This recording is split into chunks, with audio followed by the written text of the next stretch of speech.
গল্প সংসার, লেখায় জেরিন হাসান। বাবুকে ডাক্তার দেখিয়ে বাড়ি ফিরেই শুনতে পেলাম রায়হান ঘরের জিনিসপত্র ভাঙচুর করছে। বিস্ময়ে চরম পর্যায়ে পৌঁছে রুমে ঢুকতে না ঢুকতেই রায়হান আমার কোল থেকে বাবুকে ছিনিয়ে আমার শাশুড়ি মায়ের কোলে দিয়ে হেঁচড়ে টানে আমায় বিছানায় ফেলে দরজা আটকে দিল। আমি কিছুই বুঝতে পারছিলাম না। হঠাৎ এসবের মানে কি? অদ্রিতা, কি হয়েছে? এমন করছো কেন? আর তুমি আজ অফিস যাওনি? আরও কিছু বলার আগে রায়হান ঠাস করে আমার গালে চড় বসিয়ে দিল। এই প্রথম রায়হান আমার গায়ে হাত তুলল। হতভম্ব হয়ে অশ্রুসিক্ত চোখে তাকিয়ে রইলাম। রায়হান পাগলের মতো ঘরে কিছু একটা খুঁজছে। চুলগুলো এলোমেলো, রক্তলাল চোখ জোড়া, মুখ দেখে মনে হচ্ছে আজ ও আমায় খুন করে ফেলবে। এত রাগী তো কখনো আমার রায়হান ছিল না। তবে আজ কি হলো? পুরো ঘর ছোটাছুটি করে কিছু না পেয়ে অবশেষে কোমরের বেল্ট খুলে বেঘরে পিটাতে লাগলো আমায়, আর বিড়বিড় করে বলতে লাগলো, ও পাপের ফসল কার বল? এক পর্যায়ে আমি জ্ঞান হারালাম।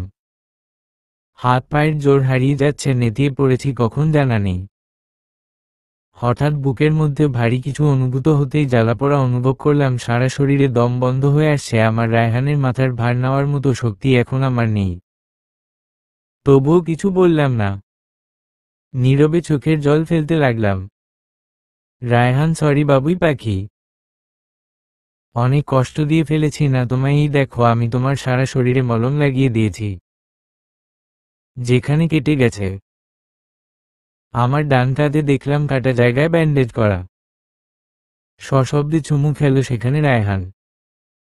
দেখো, ব্যান্ডেজ করে দিয়েছি। শরীরে কোন শক্তি নেই, এর কথা বলার কোন ইচ্ছাও নেই অমন মানুষের সাথে। তাই চুপ করে শুয়ে রইলাম। কিন্তু ও আমার বুকে মাথা দিয়ে রেখেছে, যাতে আমার অনেক কষ্ট হচ্ছে। তাই শরীরে বাকি শক্তি সঞ্চয় করে সজোরে ধাক্কা দিয়ে সরিয়ে দিলাম রায়হানের মাথা, আর অন্যদিক ফিরে শুয়ে রইলাম। রায়হান এবার আমার পা ধরে কান্নায় ভেঙে পড়ল আর বলতে শুরু করলো, রায়হান, কি করব বলো? অনেক ভালোবাসি তোমায়, তাই তো এত বড় অপরাধ ক্ষমা করে দিয়েছি। কিন্তু ও পাপের ফসলটাকে অনাথ আশ্রমে দিয়ে আসব। তোমায় অনেক কষ্ট দিয়েছি, আর কোনোদিন তোমার গায়ে হাতও দেব না। প্রমিজ। রায়হানের কথা আমার মাথার উপর দিয়ে গেল। কি করলাম আমি? কিসের পাপের ফল? কার কথা বলছে ও? হঠাৎ বাবুর কথা মনে পড়ল। শোয়া থেকে উঠে ওয়াশরুমে গিয়ে ফ্রেশ হয়ে নিলাম। শাড়ি ঠিক করে নিচে চলে গেলাম বাবুকে আনতে। একবার পেছনে ফিরে তাকালাম না। নিচে এসে দেখি বাবু আমার ননদের কাছে। অদ্রিতা আপু, আসবো? রিয়া, হ্যাঁ আসো ভাবি। কি হয়েছে ভাবি? ভাইয়া তো এমন না। হঠাৎ কি হলো? অদ্রিতা, জানি না। আর ওনার ব্যাপারে আমার সামনে কোন কথা বলবে না। রিয়া, এ কি বলছো ভাবি? অদ্রিতা, যা বলছি ঠিকই বলছি। ও ভেবেছেটা কি? আমি ওকে কোনোদিনও ক্ষমা করব না। কাল সকাল হলেই আমি আমার বাবুকে নিয়ে চলে যাব। দরজায় দাঁড়িয়ে শুনছিল অদ্রিতার শাশুড়ি বউয়ের চলে যাওয়ার কথা শুনে চোখ মুখ উজ্জ্বল হয়ে উঠল তার। পরক্ষণে মুখে কালো মেঘে ছেয়ে দিয়ে কান্না কান্না ভাব নিয়ে এগিয়ে গেল তার বউয়ের দিকে। অদ্রিতার শাশুড়ি? হ্যাঁ রে মা। ছেলেটার যে হঠাৎ কি হলো কিছুই বুঝলাম না। অদ্রিতা, ওসব কথা বাদ দিন মা। আমার ভালো লাগছে না, আমি ঘরে গেলাম। বলেই বাবুকে কোলে নিয়ে হনহন করে হাঁটা ধরল অদ্রিতা। রুমে গিয়ে দেখল পুরো ঘর গুছিয়েছে রায়হান। বাবুকে বিছানায় শুইয়ে দিয়ে সেও আরেক পাশে শুয়ে পড়ল। রায়হান শাওয়ার নিয়ে বেরোল, কালো শার্ট আর গ্রে কালার ট্রাউজার পরে। অদ্রিতার উন্মুক্ত কোমরের দিকে তাকিয়ে থাকলো কতক্ষণ পর মুহূর্তে দেখল কোমরে একটু কালো দাগ। দেখেই শিউরে উঠল সে। যার হাত সামান্য কেটে গেলে পুরো বাড়ি মাথায় তোলে, রায়হান আজ কিনা নিজের হাতেই তাকে এভাবে আঘাত করল সে। সামান্য ঝুঁকে অদ্রিতার কপালে চুমু খেল সে। অদ্রিতা ধাক্কা দিয়ে সরিয়ে দিল রায়হানকে। রায়হান নিজেকে সামাল দিয়ে দুষ্ট হাসি দিয়ে কোমর আলতো করে স্লাইড করতে করতে ঠোঁটে ঠোঁট ডুবিয়ে দিল। অদ্রিতার অস্বস্তি হলেও সরিয়ে দিতে পারল না। অভিমানে চোখের কোণে জল জমে এলো।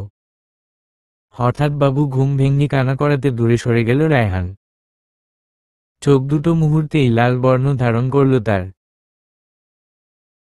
চেঁচিয়ে বলে উঠল, ও এখানে কেন? অদ্রিতা ও এখানে থাকবে না তো কোথায় থাকবে? রায়হান, ওকে এখনই রিয়ার কাছে রেখে এসো। অদ্রিতা এবার অবাক হয়ে যায়।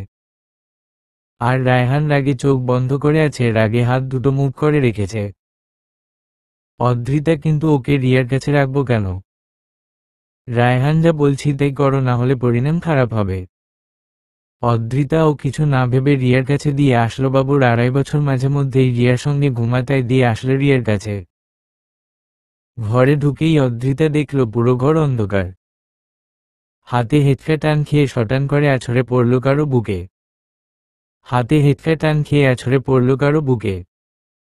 সাথে সাথে খামচে ধরল রায়হানের টি শার্ট। অদ্রিতা, হয়েছে, এখন আর ন্যাকামি করতে হবে না, ছাড়ো। রায়হান, আম সো সরি বাবুই পাখি। অদ্রিতার রাগ নিমিষেই গলে পানি হয়ে গেল। অদ্রিতা, আচ্ছা কি হয়েছে তোমার বলো তো? এমন অদ্ভুত আচরণ করছো কেন? কি এমন হলো যে আমাকে এভাবে নির্যাতন করতে হলো তোমার? খানিকটা অভিমানী সুরে রায়হান অদ্রিতার ঘাড়ে মুখ গুজে বলল। রায়হান, বললাম তো সরি, এর কোন দিন ও তোমার গায়ে হাত দেব না, কিন্তু ওকে দেখলে আমার মাথায় রক্ত উঠে যায়। ওকে অনাথ আশ্রমে দিয়ে আসবো। অদ্রিতা, কাকে দিয়ে আসবে? রায়হান, আচ্ছা অদ্রিতা, আমি তো অসহায়, আমি তো নিজেও জানতাম না আমি অসম্পূর্ণ। তাই বলে আমাকে এভাবে ঠকালে? একটা বাচ্চাই কি তোমার সব? কি হতো এই বাচ্চাটা না থাকলে? কান্না ভেজা চোখে একটানে সবগুলো কথা বলে রায়হান। কি যা তা বলছো তুমি? কি সত্যি পাগল হয়ে গেলে? আর বাচ্চা তো তুমি চাইছিলে। আমি তো এসবের জন্য প্রস্তুত ছিলাম না। আমি তো আরো কিছু বছর জব করতে চাইছিলাম। আর এখন যেহেতু বাবু আছে, এসব বাজে কথা বলবে না। হঠাৎ করেই রায়হান রেগে যায়। কাঁদতে কাঁদতে চোখ লাল হয়ে গেছে। এমনভাবে তাকিয়ে আছে যেন চোখের কোটর থেকে মণিদয় বেরিয়ে আসবে। চোয়াল শক্ত করে অদ্রিতার বুকে ধাক্কা দিয়ে ফেলে দেয় তাকে বিছানায়। অদ্রিতার বিষয়ের দৃষ্টিতে তাকিয়ে আছে রায়হানকে দেখে মনে হচ্ছে সে কোন জন্তুতে রূপান্তরিত হয়েছে। একই তার পুরনো রায়হান? অসম্ভব। রায়হান অদ্রিতার উপর উঠে সমস্ত ভার ছেড়ে দেয়। বেল্টের আঘাতের কারণে সারা শরীর জুড়ে ভয়ানক ব্যথা অনুভূত হয় তার। অদ্রিতা, কি তুমি এসব কি করছো? আমার শরীর খুব খারাপ। উঠো বলছি। রায়হান, উভু। বললাম না তোমায় আমি আর মারব না। এতটা যন্ত্রণা দেব তুমি নিজেই নিজেকে খুন করে ফেলবে। বলেই খুবলি খাওয়া শুরু করে অদ্রিতাকে। অদ্রিতা তো এসবের সঙ্গে ভীষণ পরিচিত, কিন্তু আজ রায়হানের ছোঁয়া তার অপরিচিত লাগছে। ব্যথায় কুকুরে উঠছে সে। কাকুতি মিনতি করেও কাজ হচ্ছে না। এই ছোঁয়ায় কোন ভালোবাসা নিয়ে আছে? শুধু হিংস্রতা, ঘৃণা, ক্ষোভ। এবার অদ্রিতা সশব্দে ডুকরে কেঁদে উঠে আর বলে, রায়হান, আমায় ছেড়ে দাও প্লিজ। তোমার কি চাই? ডিভোর্স চাই। আমি ডিভোর্স দিয়ে বাবুকে নিয়ে অনেক দূরে চলে যাব। রায়হান অদ্রিতার কথাগুলো শুনে উঠে ওয়াশরুমে চলে যায় দ্রুত গতিতে। এদিকে অদ্রিতার শরীরে বিন্দুমাত্র শক্তি নেই, তবে তার ওয়াশরুমে যাওয়াটা দরকার। রায়হান বের হয়ে অদ্রিতাকে কোলে তুলে ওয়াশরুমে নিয়ে ফ্রেশ করিয়ে দেয়। বিছানায় শুইয়ে অদ্রিতার কোমরে মুখ গুজে বাচ্চাদের মতো শুয়ে পড়ে আর বিড়বিড় করে বলে, রায়হান, কোনোদিন ও আমায় ছেড়ে যাওয়ার কথা বলবি না। অদ্রিতার কথা বলার শক্তি বা ইচ্ছা কোনোটাই নেই, সে চুপচাপ শুয়ে থাকে। এদিকে তাদের রুমের বাইরে দরজার সামনে অশ্রুসিক্ত চোখ নিয়ে দাঁড়িয়ে আছে মণি। রায়হানের মামাতো বোন। এত করে তাদের আলাদা করতে গিয়েও ব্যর্থ হচ্ছে সে। এতক্ষণ ভেতরে সব কিছুই শুনেছে সে। এত কিছুর পরও অদ্রিতা আর রায়হানের মিলন অসম্ভব জ্বালিয়ে পুড়িয়ে ছাড়খাড় করে দেবে সে। পরদিন সকালে অদ্রিতা শাওয়ার করে নীল শাড়ি পরেছে। আজ রিয়াকে দেখতে আসবে। চুল মুছতে মুছতে গুনগুন করছিল সে। ঘাড়ে গরম নিঃশ্বাস পড়তেই বুঝতে পারে রায়হান, কিন্তু অভিমানে ফিরে তাকায় না। রায়হান ও বউ, ও বউ, ও বউ। অদ্রিতা, রায়হান অনেক অনেক অনেক ভালোবাসি। উম্মা হহ। রায়হান নিচে চলে যায়। ব্রেকফাস্ট শেষ করে অদ্রিতার কপালে সশব্দে চুমু খেয়ে অফিসে চলে যায় রায়হান। অদ্রিতা ও বাবুকে নিয়ে ব্যস্ত হয়ে যায়। বিকেলে রিয়াকে দেখতে আসে। ছেলেরা খুবই ভালো রিয়াকে পছন্দ করে আংটি পরিয়ে যায়। আর অদ্রিতার সৌজন্যতা ও পরিবেশনায়ও তারা খুব খুশি হয়। অনেক প্রশংসা করে অদ্রিতার। রাতে সবাই ডিনার করে ফেলে। 11টা বাজে কিন্তু রায়হান ফিরছে না দেখে অদ্রিতা চিন্তায় পড়ে যায়। বার কল দিতে থাকে কিন্তু ফোন সুইচড অফ। এক পর্যায়ে রায়হান বাড়ি ফেরে চোখ মুখ এসে পশুর ছাপ নিয়ে। বাড়ির সবাই ভয় পেয়ে যায়। মনি দৌড়ে গিয়ে রায়হানের হাত ধরে তাকে মনির রুমে নিয়ে গিয়ে দরজা আটকে দেয়। অদ্রিতা অবাক হয়ে তাকিয়ে থাকে। কি হচ্ছে এসব? রায়হান তো মনিকে দেখতে পারে না, তাহলে আজ কি হলো? এত রাতে ওর ঘরে কেন গেল? অদ্রিতা রায়হানের জন্য অপেক্ষা করতেই থাকে, কিন্তু রায়হান আসে না। অপেক্ষা করতে করতে একশোয়া অবস্থায় ঘুমিয়ে পড়ে অদ্রিতা। মাঝরাতে তার কোমরে ভেজা অনুভব হতে চোখ মেলে দেখে রায়হান কোমরে মুখ গুজে রেখেছে, আর হয়তো কাঁদছে। অদ্রিতা অভিমানী সুরে বলে, এখানে এসেছেন কেন? এখন তো আর কোমরের অভাব নেই। বাচ্চা হওয়ার পর তো আমার কোমর মোটা হয়ে গেছে। এখন তো চিকন চিকন কোমর পেয়েছেন।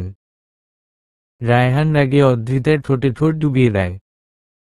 অনেকক্ষণ এভাবে থেকে ছেড়ে দিয়ে কান্নার করে অদ্রিতার দুই হাত তার গালে চেপে ধরে বলে, আরিয়ান তার সন্তান অদ্রিতা, আমি তো কখনো বাবা হতে পারবো না। এ কথা শুনে অদ্রিতার পায়ের নিচ থেকে মাটি সরে যায়। কি বলছে এসব রায়হান?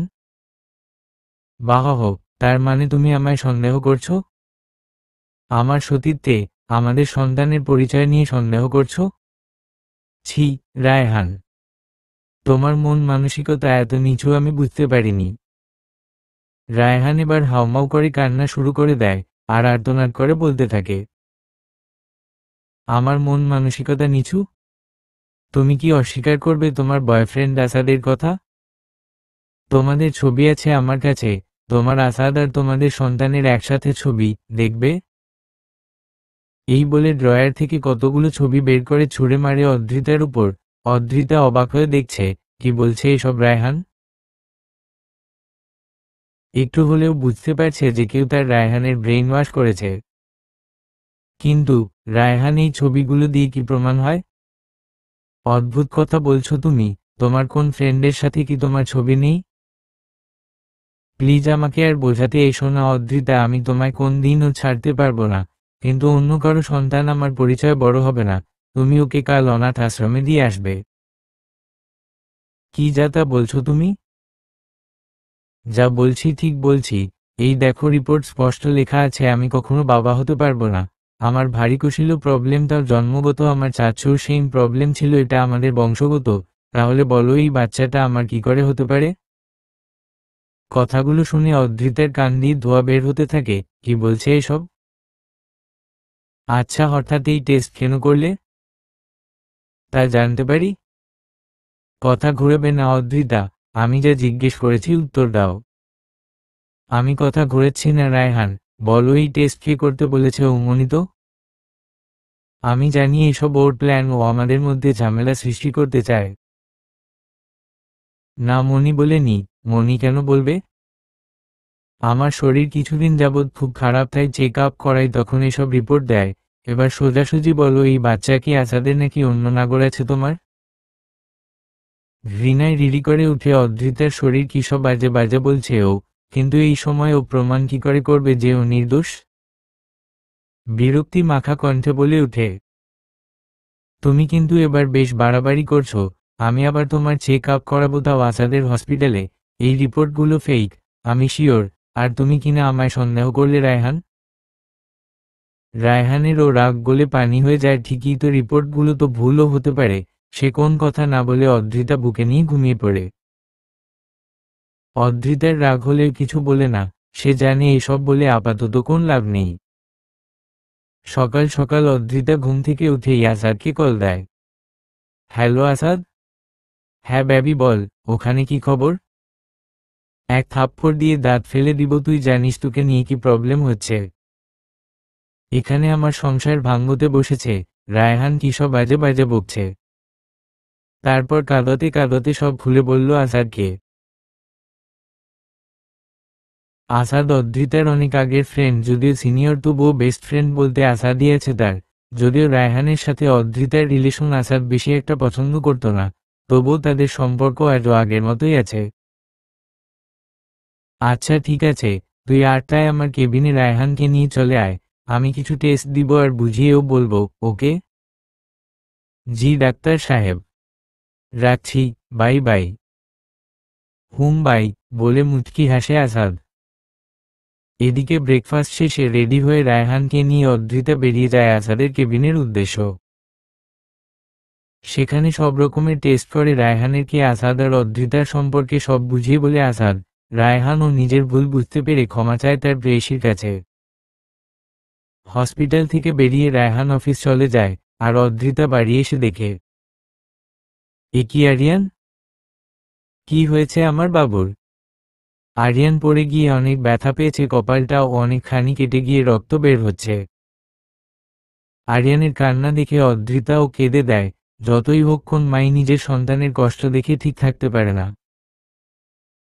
ঘর থেকে অধৃতার শাশুড়ি বেরিয়ে এসে কাচুমাচু মুখ করে বলে, আহারে বাচ্চাটা কি করে যে ব্যথা পেল বুঝতে পারলাম না। অবশ্য ব্যথা পাওয়া ভালো অভ্যাস হবে, কয়েকদিন পর অনাথ আশ্রমে থাকতে হবে কিনা। কথাগুলো শুনে অধৃতার মাথায় রক্ত উঠে যায়। সে এবার বুঝতে পারে এসব কার কেরামতি। কে দিনের পর দিন রায়হানের ব্রেইন ওয়াশ করেছে। শেষমেশ কিনা একটা ছোট বাচ্চাকে জেনে শুনে ব্যথা দিয়েছি। রাগে কেঁপে উঠে অধৃতার সারা শরীর, গর্জে বলে ওঠে, অহোহ, তো আপনি সেই মহান ব্যক্তি যে কিনা আমার সংসার ভাঙতে চান? পারবেন না? কিছু করতে পারবেন না আপনি। আমি আপনার মুখোশ টেনে রায়হানের সামনে খুলে দেব। লোকে ঠিকই বলে সৎমা তো সৎমাই হয়, ছি। বলেই বাবুকে নিয়ে রুমে যেতে নেয় অধৃতা। পেছনে থেকে তার শাশুড়ি বলে উঠে, তুই আর কি মুখোশ খুলবি? তার আগে তোকেই ধাক্কা দিয়ে বের করে দেবে রায়হান। তুই জানিস না কত বাধ্য ছেলে আমার? বলেই অট্টহাসিতে ফেটে পড়ে সে। রাগ যেন আরো কয়েক গুণ বেড়ে যায় অধৃতার, কিন্তু কিছু করার নেই। রিপোর্ট আসার আগ পর্যন্ত এই মহিলাকে সহ্য করতে হবে তার।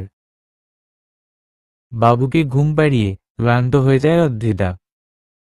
বিকেলে কফি হাতে বেকুনিতে গিয়ে বসে গাছে পানি দিয়ে ফোন হাতে নিতেই চমকে উঠে অধৃতা। ফোনটা ধপ করে ফ্লোরে পড়ে যায়, সেই সাথে চোখের কার্নিশ বের পড়ে সরু অশ্রুধারা। এটা তো রায়হান। এসব কি করে হতে পারে? রায়হান আর কিছু মেয়ের ঘনিষ্ঠ মুহূর্তের ছবি। বল শক্তি যেন হারিয়ে যাচ্ছে অধৃতার। না না, হয়তো এসব কাতো সাজানো নাটক অধৃতা আর রায়হানকে দূরে সরানোর জন্য। কিন্তু ছবিগুলো দেখে স্পষ্ট বোঝা যাচ্ছে যে ছবিগুলো একদম রিয়েল, এডিট করা নয়। ক্রমশ নেতিয়ে পড়ছে অধৃতা। কি করা উচিত তার? ইচ্ছে করছে আরিয়ানকে নিয়ে সব ছেড়ে ছুড়ে চলে যেতে। আবার মনে হচ্ছে রায়হানকে কেউ ফাঁসাচ্ছে, যেভাবে অধৃতাকে ফাঁসানো হয়েছে। হাঁসফাঁস করতে থাকে অধৃতা। সত্যি নিজের স্বামীর সঙ্গে অন্য কাউকে সহ্য করা কোন স্ত্রীর পক্ষেই সম্ভব না। ঘেমে নিয়ে একাকার হয়ে যাচ্ছে সে। কখন রায়হান আসবে আর তাকে জিজ্ঞেস করবে তরস হয়েছে না তার। গলা শুকিয়ে কাঠ হয়ে গেছে, পানির তৃষ্ণা পেয়েছে। এমন সময় কেউ এক গ্লাস পানি এগিয়ে ধরল অদ্রিতার সামনে। অদ্রিতা ও নির্দ্বিধায় ঢকঢক করে এক শ্বাসে শেষ করে ফেলল পুরো গ্লাস। এমন সময় কোন নারী কণ্ঠ ভেসে আসলো তার কানে। কি ভাবছ? এই ছবিগুলো নকল? ভেবে লাভ নেই, ছবিগুলো আসলেই। আসলে রায়হানের মেয়েদের নেশা অনেক, মাঝে মধ্যেই ওসব ক্লাব-ট্যাবে যায় আর কি। তুমি এ বাড়িতে আসার আগে তো আমি ওর চাহিদা মেটাতাম। কথাগুলো বলে তাচ্ছিল্যের হাসি হাসে মনি। কথাগুলো শোনার পর থরথর করে কাঁপতে থাকে অদ্রিতা। রাগে অশ্রু বেয়ে পড়েছে অনেকক্ষণ হলো। কিন্তু এবার মনির লাগাম ছাড়া কথা শুনে ধৈর্যের বাঁধ ভেঙে যায় তার। শরীর সব শক্তি সঞ্চয় করে সন্তর্পণে ঠাস করে একখানা চর বসিয়ে দেয় মনির গালে। ঘটনা আকস্মিক হওয়ায় টাল সামলাতে না পেরে ছিটকে কিছুটা দূরে গিয়ে পড়ে মনি। তারপর দাঁতে দাঁত চেপে বলে ওঠে, তোর মতো খা কথা আমি বিশ্বাস করব ভাবলি কি করে?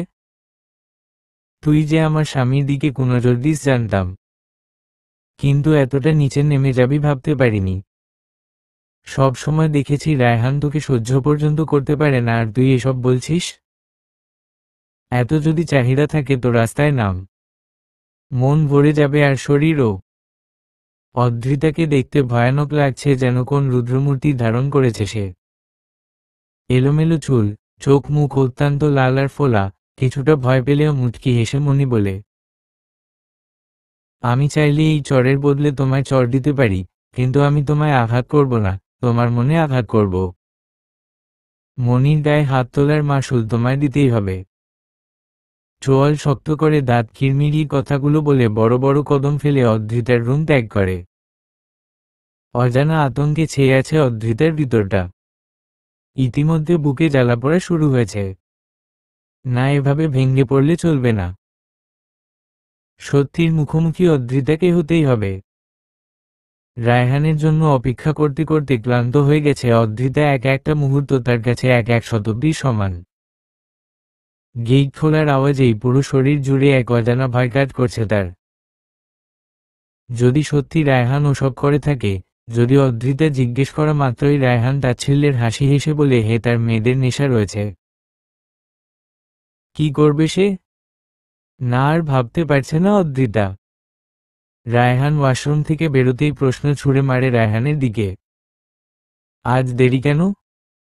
রায়হান মুচকি হেসে উত্তর দেয়, আজ জরুরি মিটিং ছিল, বড় একটা ডিল পাবো, বসও বলেছেন প্রমোশনও পেতে পারি। অদ্রিতা এবার রায়হানের মুখোমুখি হয়ে দাঁড়ায় আর ফোনে ছবি বের করে কাঁপা কাঁপা হাতে এগিয়ে দেয় অদ্রিতা।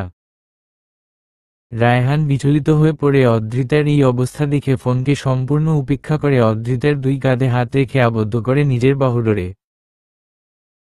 কি হয়েছে বাবুই পাখি, তোমাকে এমন দেখাচ্ছে কেন? শরীর খারাপ করছে? নাকি আমি লেট করেছি তাই রাগ? এক টানে সবগুলো কথা বলে রায়হান অদ্রিতার কোমর চেপে নিজের সঙ্গে মিশিয়ে নেয়। কিছুক্ষণের জন্য অদ্রিতার মনে হয় সে স্বর্গীয় সুখ লাভ করেছে। অজ্ঞতা তার ফোনের কথা মনে হতেই ফোন এগিয়ে দেয় রায়হানের দিকে। এবার আর নিজের কঠিন রূপ বজায় রাখতে পারে না সে। ঠোঁটে ঠোঁট চেপে নিঃশব্দে চোখের পানি ছাড়তে থাকে আর অপেক্ষা করতে থাকে রায়হানের উত্তরের। রায়হান ছবিগুলো দেখে বেশ অবাক হয়ে যায়। সঙ্গে সঙ্গে রায়হানের হাস্যোজ্জ্বল মুখে কালো মেঘের ঘঙ্ঘটায় ছেয়ে যায়। সে মাথা নিচু করে অদ্রিতার দিকে ফোনটা এগিয়ে দেয়। অদ্রিতার এবার বুকটা দুমড়ে মুচড়ে যায়। মনে হচ্ছে কেউ যেন দুহাত দিয়ে টেনে টেনে তার কলিজা ছিঁড়ে ফেলছে।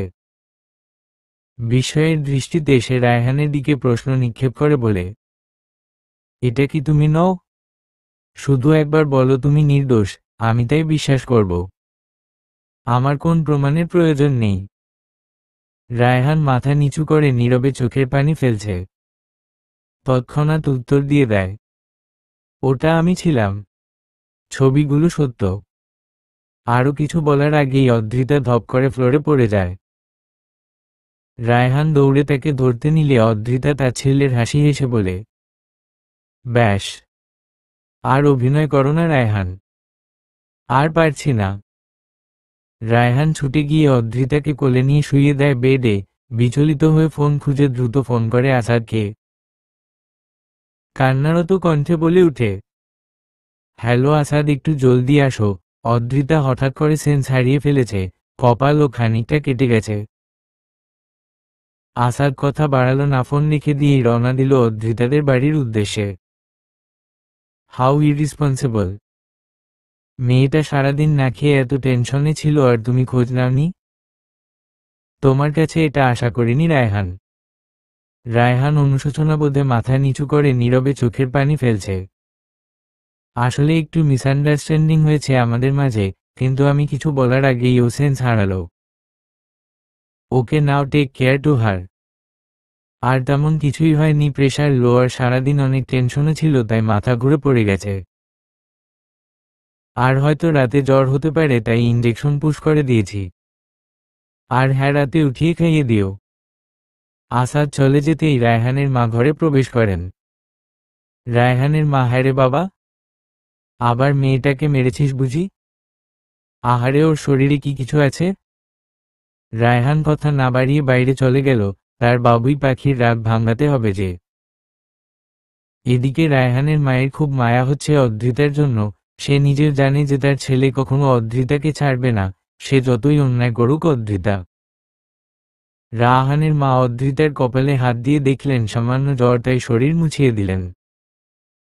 তারপর অদ্রিতাকে ডেকে তুললেন। আপনি এখানে?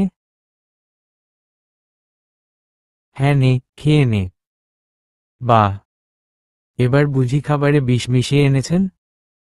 ভালোই হবে তাই তো চান। আপনারা সবাই যে এতটা জঘন্য তা জানা ছিল না আমার। কি সব যাতা বলছিস তুই? এত বড় অপরাধ করলি তুই আর আমাকে কথা শোনাচ্ছিস? নেহাতি তোর শরীর খারাপ না হলে মারতেন বুঝি? হ্যাঁ, মারতাম। এখন চুপচাপ খেয়ে নে। অদ্রিতাও কথা না বাড়িয়ে খেয়ে নেয়। যদি সত্যি বিষ থাকে থাক, তার এমনিতেও বাঁচার ইচ্ছে শেষ হয়ে গেছে। খুব যত্ন করে খাইয়ে অদ্রিতাকে শুয়ে চলে যান তিনি। অদ্রিতাও খানিকটা অবাক হচ্ছে। তার শাশুড়ি তো তার সংসার ভাঙতে চায়, তাহলে এত যত্ন করল কেন? এদিকে মনির আগে গজগজ করতে করতে তেড়ে যায় রায়হানের মায়ের দিকে।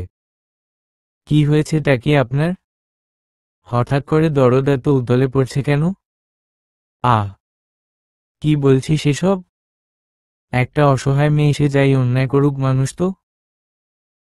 এতটুকু করা আমার দায়িত্ব ছিল তাই করেছি। বাহ, শাশুড়ি বৌমার ভালোবাসা যেন গেছে ধরে। বেকার কথা বাড়াস না। আর হ্যাঁ শোন, তুইও জানিস আর আমিও খুব ভালো করে জানি যে রায়হান কোনোদিন ও অদ্রিতাকে ছাড়বে না। তো ওসব চিন্তা বাদ দিয়ে দে। কে বলল ছাড়বে না? শুধু একটা দিনের অপেক্ষা, তারপর রায়হান আমার। বলেই শয়তানি হাসিতে ফেটে পড়ল মনি।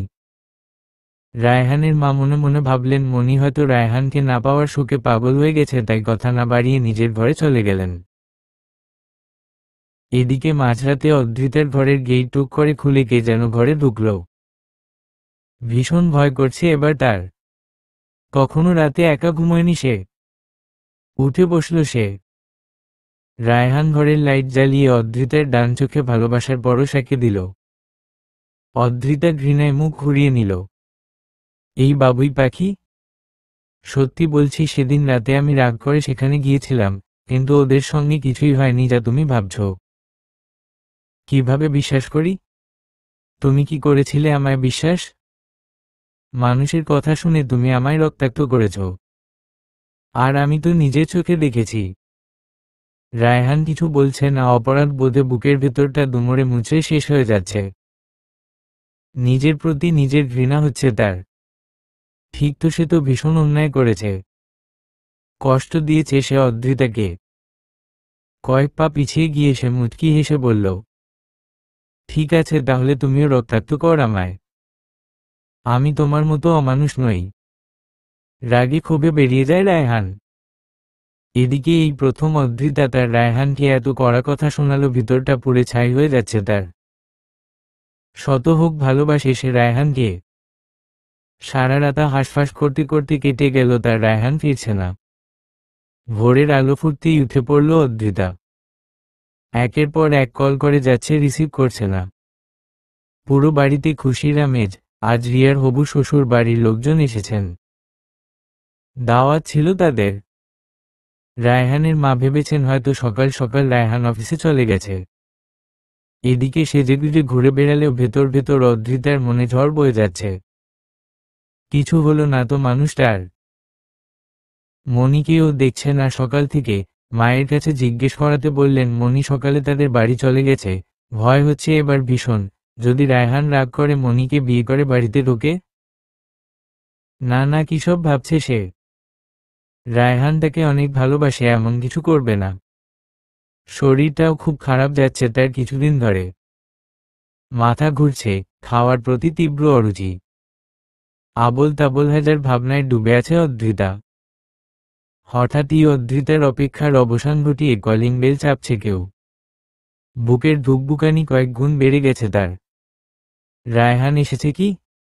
ঠিক আছে তো রায়হান?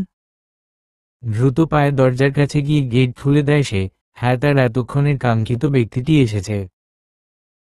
কিন্তু সঙ্গে মণিও আছে। মণিকে দেখেই বুকের ভিতরটা ধক করে উঠে তার। অদ্ভুত অনুভূতিতে সারাগা শিউরে উঠে। কিন্তু রায়হান এগিয়ে এসে জড়িয়ে ধরে অদ্রিতাকে। সুখের ধারা যেন বয়ে নিয়ে যাচ্ছে অদ্রিতার ভিতরটাকে।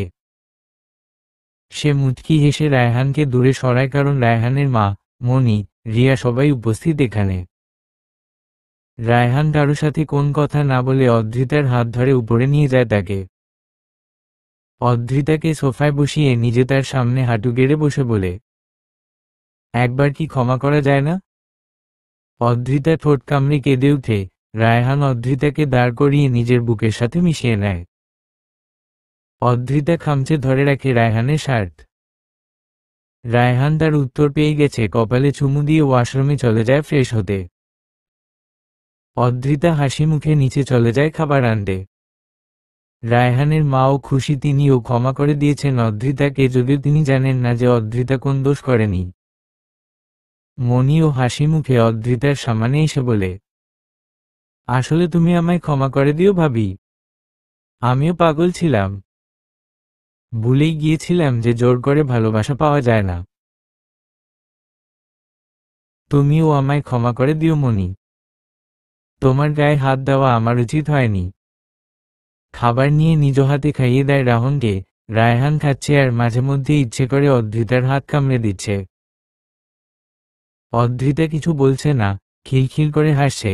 এ হাসি দেখেই একসময় উত্তাল ঝড় বয়ে গিয়েছিল রায়হানের মনে। আজও অনুভূতি তার চেয়ে কম নয়। কি নিষ্পাপ সে চোখ জোড়া, হাসিতে যেন মুক্ত ঝরছে। রায়হানের কাছে অদ্রিতার মুখটা মনে হচ্ছে শিশির ভেজা ঘাসের মতো স্নিগ্ধ, একটু ছোঁয়া পেলেই যেন নুয়ে পড়বে। মনে হচ্ছে সদ্য ফোটা কোন গোলাপ, যা তীব্রভাবে কাছে টানছে তাকে। যেমন ফুল মাতাল করে তোলে ভ্রমরকে, তেমনি অদ্রিতার হাসিও মাতাল করে তুলছে রায়হানকে। রায়হান যেন নিজের নিয়ন্ত্রণ হারিয়ে ফেলেছে, কাঠপুতুলের মতো নাচতেও সে রাজি। ডুবে যেতে ইচ্ছে করছে অদ্রিতাতে, যেন অদ্রিতা ছাড়া রায়হান অস্তিত্বহীন।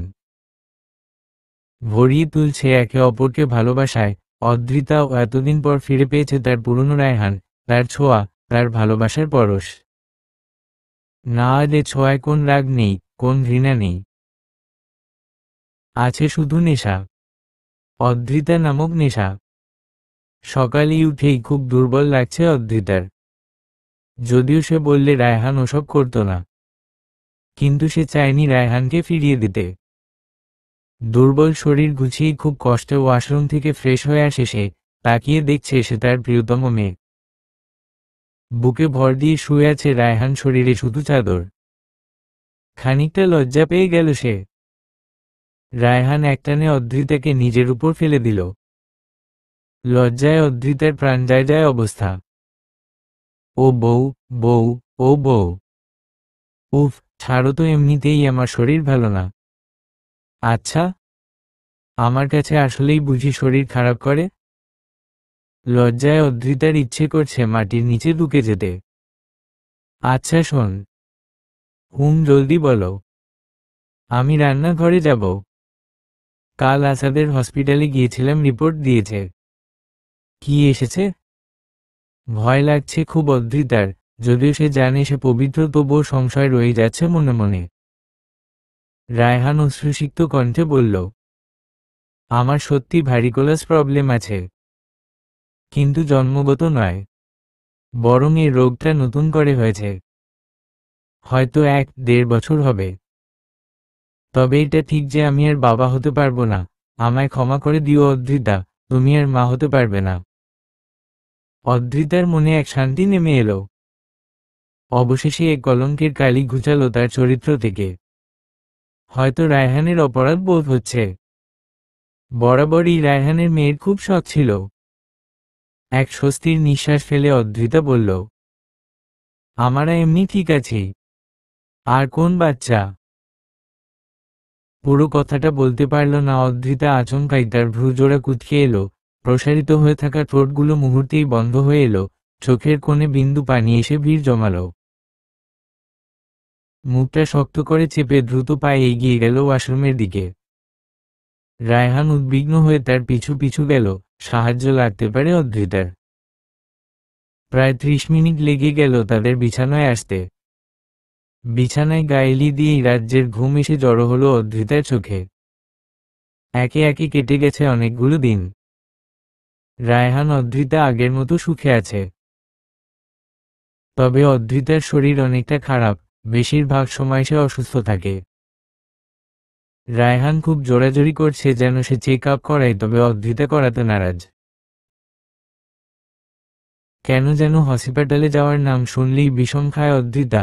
এবার বিরক্ত হয়ে রায়হানের মা বলেন, হ্যাঁ রে অদ্রিতা, কি হয়েছে তোর বলতো? কোন রোগ বাঁধিয়েছিস যে এভাবে রোগটাকে সবার থেকে আড়াল করতে চাইছিস? কোন রোগই হয়নি, এমনি শরীরটা একটু খারাপ। আমি আর ওসব ঔষধ খেতে পারবো না।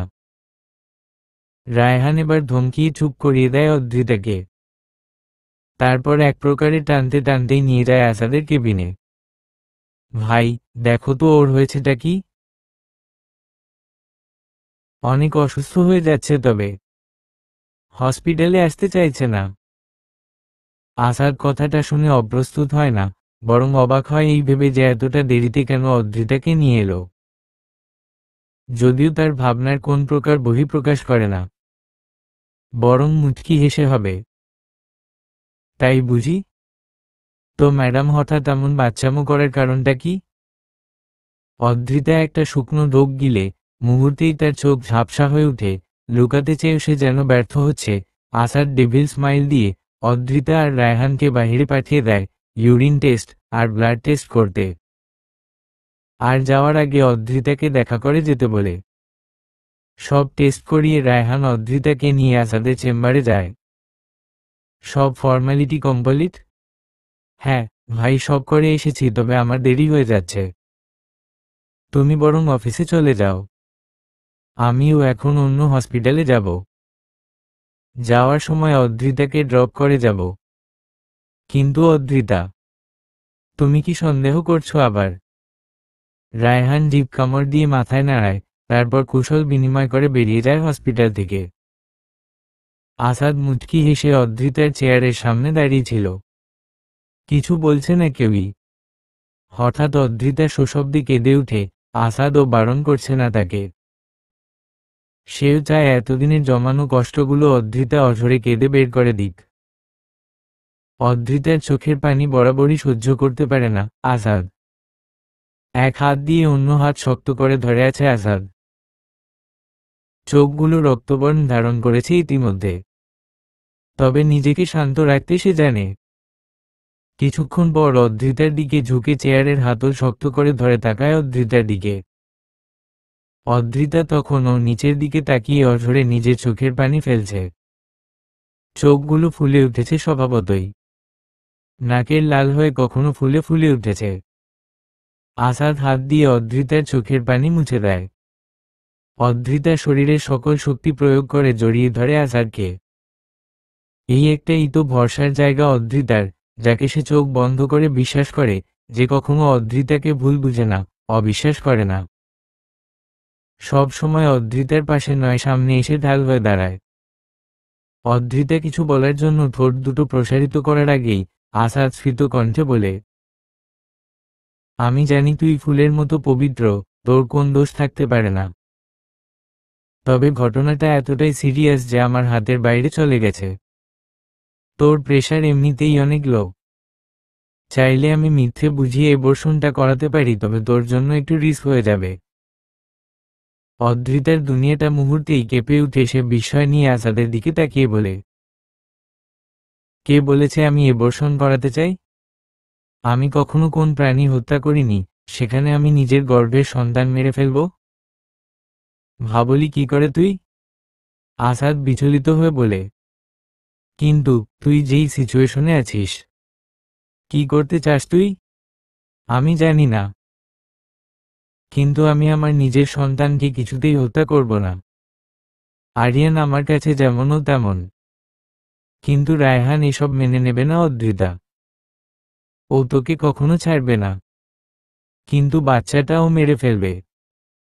অঝরে কেঁদে উঠে অদ্রিতা। তারপর আসাদের হাত ধরে বলে, তুই কাউকে কিছু বলবি না, এখন জানলে ওরা বাচ্চাটাকে মেরে ফেলবে, কিন্তু পরে জানলে আমায় হয়তো তাড়িয়ে দেবে। কিন্তু বাচ্চাটার কোন ক্ষতি করতে পারবে না। আসাদ একটা দীর্ঘশ্বাস ছেড়ে বলে, কিন্তু তোর সংসারটা তো ভেঙে যাবে, লোকে খারাপ বলবে তোকে। অদ্রিতা ভাঙ্গা ভাঙ্গা গলায় কান্নারত অবস্থায় বলে উঠে, লোকের কথার থেকে একটা প্রাণের দাম অনেক বেশি। আমি জানি না এসব কিভাবে সম্ভব। বিশ্বাস কর আসাদ, আমি সজ্ঞানে রায়হান ছাড়া কখনো কোন পুরুষের কথা চিন্তাও করিনি, কিন্তু এসব কি হচ্ছে আমার সাথে? বলেই আবার কান্নায় ভেঙে পড়ে অদ্রিতা। আসাদ অনেক কষ্টে অদ্রিতাকে বুঝিয়ে শান্ত করে, তারপর বাড়ির সামনে নামিয়ে দেয় অদ্রিতাকে। আসাদ সবাইকে বুঝিয়ে দেয় তেমন কিছুই না, ভিটামিন আর প্রোটিনের ঔষধ দিয়ে দেয়। এদিকে, হ্যালো, তোমাকে এতগুলো টাকা আমি কি বসে থাকার জন্য দিয়েছি? করছোটা কি? অদ্রিতার ব্যাপারে ওর পরিবার এখনো জানছে না কেন? একসাথে এতগুলো ধমক খেয়ে কিছুটা চুপসে যায় মনি, তারপর কাচুমাচু হয়ে বলে, স্যার, ওর বেবি ব্যাম্প বোঝা না গেলে আমি কি করতে পারি? আচ্ছা, আপনি চিন্তা করবেন না, আমি দেখছি খুব শীঘ্রই সবাইকে জানাবো। ওকে, ঠিকঠাক নিজের কাজ করো যদি বাঁচতে চাও, নইলে পুলিশে দিয়ে দিব তোমায়। আমার ক্ষমতা সম্পর্কে তুমি অবগত। স্যার, আমি তো কাজ করবই, এত ভয় দেখানোর কি আছে? আর স্যার, একটা কথা ছিল। হ্যাঁ বলো। স্যার, অদ্রিতা কয় মাসের অন্তঃসত্ত্বা? মম, সে হবে 7 মাসের মতো। কিন্তু কেন? না স্যার, কাজে লাগবে। 7 মাসে একটু হলেও তো বোঝা যাবে, তাই আর কি। বলেই ফিক করে হেসে দেয় মনি। ওপাশ থেকে ভারী কণ্ঠে লোকটি বলে উঠেন, খবরদার, আমার অদ্রিতার কোন ক্ষতি যাতে না হয়। আর শোন, যদি কেউ ওর গায়ে হাত তোলে আমাকে জানাবে। ঠিক আছে স্যার, রাখছি। কথোপকথন শেষে শয়তানি হাসিতে ফেটে পড়ে ব্যক্তিটি। এখন সময় এসেছে তোমায় আমার করে পাওয়ার। দীর্ঘ 8 বছরের সাধনা আমার পূরণ হবে। তুমি শুধু আমার হবে। এদিকে বেঘরে ঘুমাচ্ছে অদ্রিতা। অনেক বেলা হয়ে গেছে, তবুও আজ উঠতে পারছে না সে। রায়হানের মা অদ্রিতাকে ডেকে তুলতে গেলে চিৎকার দিয়ে উঠেন তিনি, রায়হান রে, জলদি উপরে আয়, দেখ এই মেয়ে কি করেছে। অদ্রিতা ও ধরফড়িয়ে বিছানা ছেড়ে উঠে বসে। তার এতই ঘুমের বেগ ছিল যে শাড়ির আঁচল সরে তার পেট বেরিয়ে গেছে অনেকটাই, যা দেখে কারো বুঝতে বাকি নেই অদ্রিতা অন্তঃসত্ত্বা। সবাই হাঁ করে দেখছে তাকে। রিয়াও তার মায়ের বাড়িতে বেড়াতে এসেছে। রায়হানের মা ইতিমধ্যে বিলাপ শুরু করেছেন, কিন্তু অদ্রিতা মুখটা কাচুমাচু করে শাড়ির আঁচল ঠিক করছে। রায়হানের মা তেলে বেগুনে জ্বলে ওঠেন, আর রায়হানকে উদ্দেশ্য করে বলেন, অনেক হয়েছে বাবা, এবার এই মেয়েকে বিদেয় কর। আমার অনেক আগেই ওর হাব ভাব দেখে সন্দেহ হচ্ছিল, কিন্তু ভেবেছিলাম হয়তো এমনি অসুস্থ। তারপর চেক আপ তো করিয়েছিলি, নিশ্চয়ই ও ডাক্তার বন্ধুটার মুখেই মেয়ে বন্ধ করেছে। পেছনে থেকে মণি বলে উঠে, নাকি দেখো ফুপ্পু, ও বড়লোক ডাক্তারেরই বাচ্চা এটা। হায় আল্লাহ, কি করব এখন? আত্মীয় স্বজন, পাড়া প্রতিবেশী সবাইকে জানিয়ে দিয়েছে রায়হান আর বাবা হবে না। সবাই তো চুন কালি মাখিয়ে দিয়ে যাবে আমার মুখে। রায়হানের মা তেড়ে যায় অদ্রিতার চুল ছিঁড়তে, এমন সময় রিয়া এসে আটকায় তার মাকে আর বলে, উফ মা, পাগল হয়েছ তুমি? আমি জানি ভাবি নির্দোষ, ভাবি কোন অপরাধ করতে পারে না। রায়হানের মার আগে রিয়াকে হেঁচড়া টান দিয়ে নিয়ে চলে যায় অদ্রিতার রুম থেকে। মনি দাঁড়িয়ে মুচকি মুচকি হাসছে আর ভাবছে কি হবে। রায়হান মনিকে ঘর থেকে বের করে দিয়ে গেট লক করে দেয়। মাথা নিচু করে দাঁড়িয়ে আছে রায়হান। অদ্রিতাও মাথা নিচু করে বসে আছে, এক হাত দিয়ে আর এক হাত ঘষছে। সে ভাবছে এই অবস্থায় অদ্রিতার গায়ে সে কাউকে হাত তুলতে দেবে না। রায়হান রাগান্বিত চোখে তাকায় অদ্রিতার দিকে, ভয়ে অদ্রিতার অন্তরাত্মা কেঁপে ওঠে। রায়হান বলে, তুমি কি সত্যি প্রেগন্যান্ট? হ্যাঁ, কাঁদতে কাঁদতে বলে অদ্রিতা। এতদিন লুকিয়েছ কেন? জানলে বাচ্চাটাকে তোমরা মেরে ফেলতে। তাই বাচ্চাটা কার? অদ্রিতা চুপ হয়ে যায়, কি জবাব দেবে সে? দুবার রায়হানের টেস্ট করিয়েছে সে। রায়হান আর কোনভাবেই বাবা হওয়ার ক্ষমতা রাখে না, কিন্তু রায়হান ছাড়া অদ্রিতা কোন পুরুষের স্পর্শ তো দূর, কোন পুরুষের কথা চিন্তাও করে না। কিন্তু এসব বললে তো কেউ বিশ্বাসই করবে না। কি বলবে সে? এত লজ্জায় তার পড়তে হচ্ছে। বারবার তার চরিত্র নিয়ে সবাই কাটাছেঁড়া করছে। ডুকরে কেঁদে উঠে অদ্রিতা। রায়হান কিছুটা ধমকের সুরে জিজ্ঞেস করে আবারও, কি হলো বলছো না কেন? কার ফসল নিয়ে ঘুরছো তুমি? আমি জানি না। বিশ্বাস করো, তুমি ছাড়া কেউ কখনো আমার কাছে ঘেঁষতে পারেনি। আমি সত্যি জানি না। আমি আবার কি করে প্রেগন্যান্ট হতে পারি? হাউমাউ করে কাঁদতে থাকে অদ্রিতা। কেঁদে কেঁদে চোখ মুখ লাল হয়ে যাচ্ছে। রায়হানও কাঁদছে, তবে নীরবে। তার হৃদয়ে গভীর ক্ষত সৃষ্টি হয়েছে। রায়হান শান্ত গলায় বলে, ভয় পেও না। সত্যি করে বলো, কেউ কি কখনো তোমার সঙ্গে জোর করেছে? বা কোন অ্যাক্সিডেন্টে কি কিছু? পুরো কথা শেষ করতে পারল না রায়হান। অদ্রিতা রেগে চিৎকার করে বলল, না, বললাম তো। এসব বলতে তোমার মুখে বাজছে না? বললাম তো কোন পুরুষ নেই আমার জীবনে তুমি ছাড়া। তুমি আমায় বিশ্বাস করবে না আমি জানতাম। কেউ বিশ্বাস করেনি আমায়। প্লিজ আমায় মুক্তি দাও এই মরণ যন্ত্রণা থেকে। আমি আমার গর্ভের সন্তান নিয়ে অনেক দূরে চলে যাব। কেউ খুঁজে পাবে না আমায়। বলে সশব্দে কাঁদতে থাকে অদ্রিতা। রায়হানের বুক ভেঙে খান খান হয়ে যাচ্ছে। কি করবে সে ভেবে পাচ্ছে না। তারপরও নিজেকে শান্ত রেখেছে সে। অদ্রিতাকে বুকে জড়িয়ে শান্ত করে তাকে। অদ্রিতা বাচ্চাদের মতো রায়হানের বুকে আষ্টে পৃষ্ঠে আছে। নিচে গিয়ে খাবার এনে খাইয়ে দেয় অদ্রিতাকে। তারপর মায়ের সঙ্গে কিছু কথা বলে অফিসে বেরিয়ে যায়।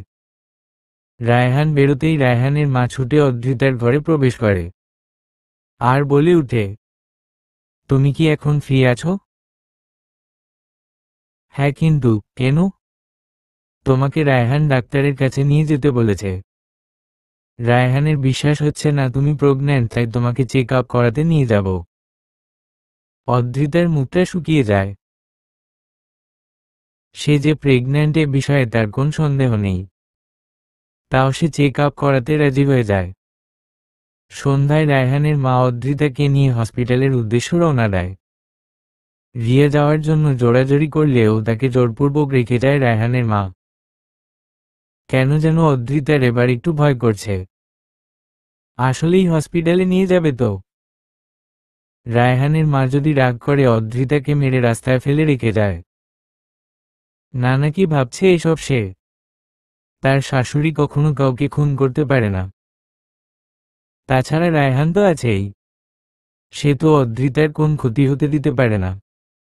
ভাবনার অবসান ঘটিয়ে পৌঁছে গেল একটা বড় হসপিটালের সামনে। অদ্রিতার ইতিমধ্যে সারা গা কাঁপছে। সেখানে কিছু টেস্ট করল ডক্টর, তারপর স্নোগ্রাফি করল। স্ক্রিনে বাচ্চাটার অবয়ব দেখে চোখ ভরে এলো অদ্রিতার। এই একটা প্রাণ বাঁচাতে কত কিছু সহ্য করতে হচ্ছে অদ্রিতাকে। নিজের অজান্তেই ঠোঁটের কোণে মৃদু হাসির রেখা ফুটে উঠল। হঠাৎ একজন নার্স এসে বলল, আপনাকে ডক্টর একটা স্যালাইন দিতে বলেছে। অদ্রিতাকে নিয়ে গেল একটা কেবিনে। একটু চমকে গেল অদ্রিতা। স্যালাইন দিতে ক্যাবিনে আনলেন কেন? বেডেই তো দেয়া যায়। আসলে ম্যাডাম, বেড খালি নেই। আচ্ছা। স্যালাইন লাগিয়ে দিয়ে গেল। একটু পর আরেকজন নার্স এসে হাতে একটা ইঞ্জেকশন পুশ করতে এলে অদ্রিতা বলল, এ কি ইঞ্জেকশন কিসের? ম্যাম দিতে বলল, বেবির জন্য ভালো। বলেছে প্রতি মাসে একবার ইঞ্জেকশন দিতে। বেবি হেলদি থাকবে। মুচকি হাসে অদ্রিতা। রায়হান কি মেনে নিল বাচ্চাটাকে? আবার রায়হানের চেক আপ করাবে অদ্রিতা। সব রিপোর্ট ভুল। রায়হানের ছোট্ট রাজকন্যা তার পেটে। আর কিছুদিন পর পৃথিবীতে আসার জন্য ওয়েট করছে। মুচকি মুচকি হাসতে হাসতেই ঘুমের দেশে হারিয়ে যায় অদ্রিতা। চোখগুলো খুব ভারী লাগছে, পুরোপুরি জ্ঞান ফিরছে না তার। কেমন যেন নেশা নেশা লাগছে। অনেক কষ্টে অর্ধেক চোখ খুলে দেখে সে অপারেশন থিয়েটারে। বুকের ভিতরটা ধক করে উঠে তার। তবে কি সব শেষ হয়ে গেল? চোখ দিয়ে অঝরে পানি পড়তে থাকে। পেটে হাত রেখে চিৎকার দিয়ে বলে উঠে, আমার আদ্রিজা, আমার অদ্রিজা নেই। পুরো কেবিনটা যেন কেঁপে উঠে সন্তান হারা এক মায়ের অর্তনাদে।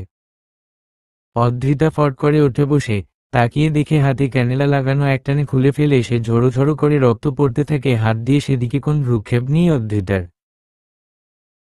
চোখের সামনে থাকা সার্জারির ইনস্ট্রুমেন্টগুলো ছড়ে ফেলে দেয় অদ্রিতা বিকট চিৎকারে। পুরো থিয়েটার যেন কাঁপছে।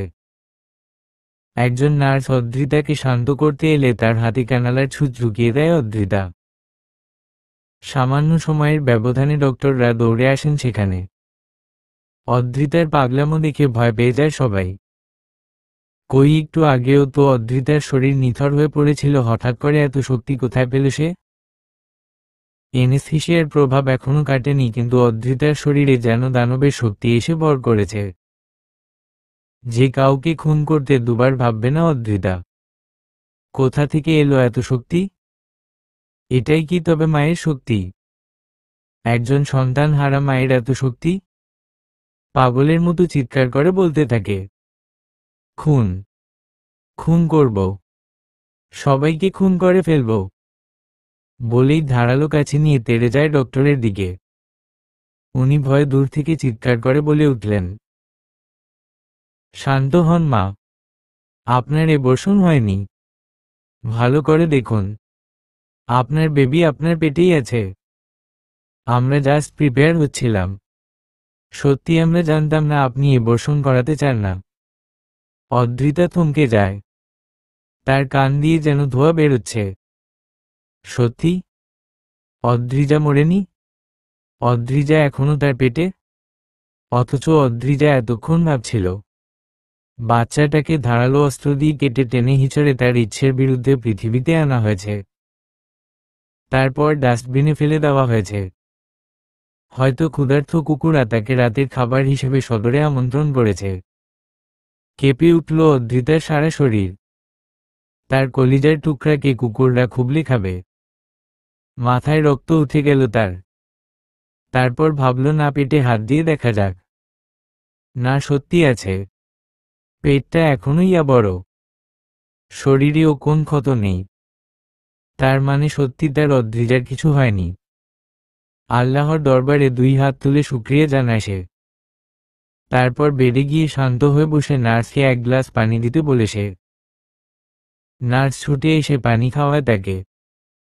মিনিট 10 পর রিলিজ করা হয় থিয়েটার থেকে। এতক্ষণে ডাক্তার নার্সরা ভীষণ বকাঝকা করছে অদ্রিতার শাশুড়ি আর মনিকে। পুলিশি হুমকিও দিয়েছে তাদের।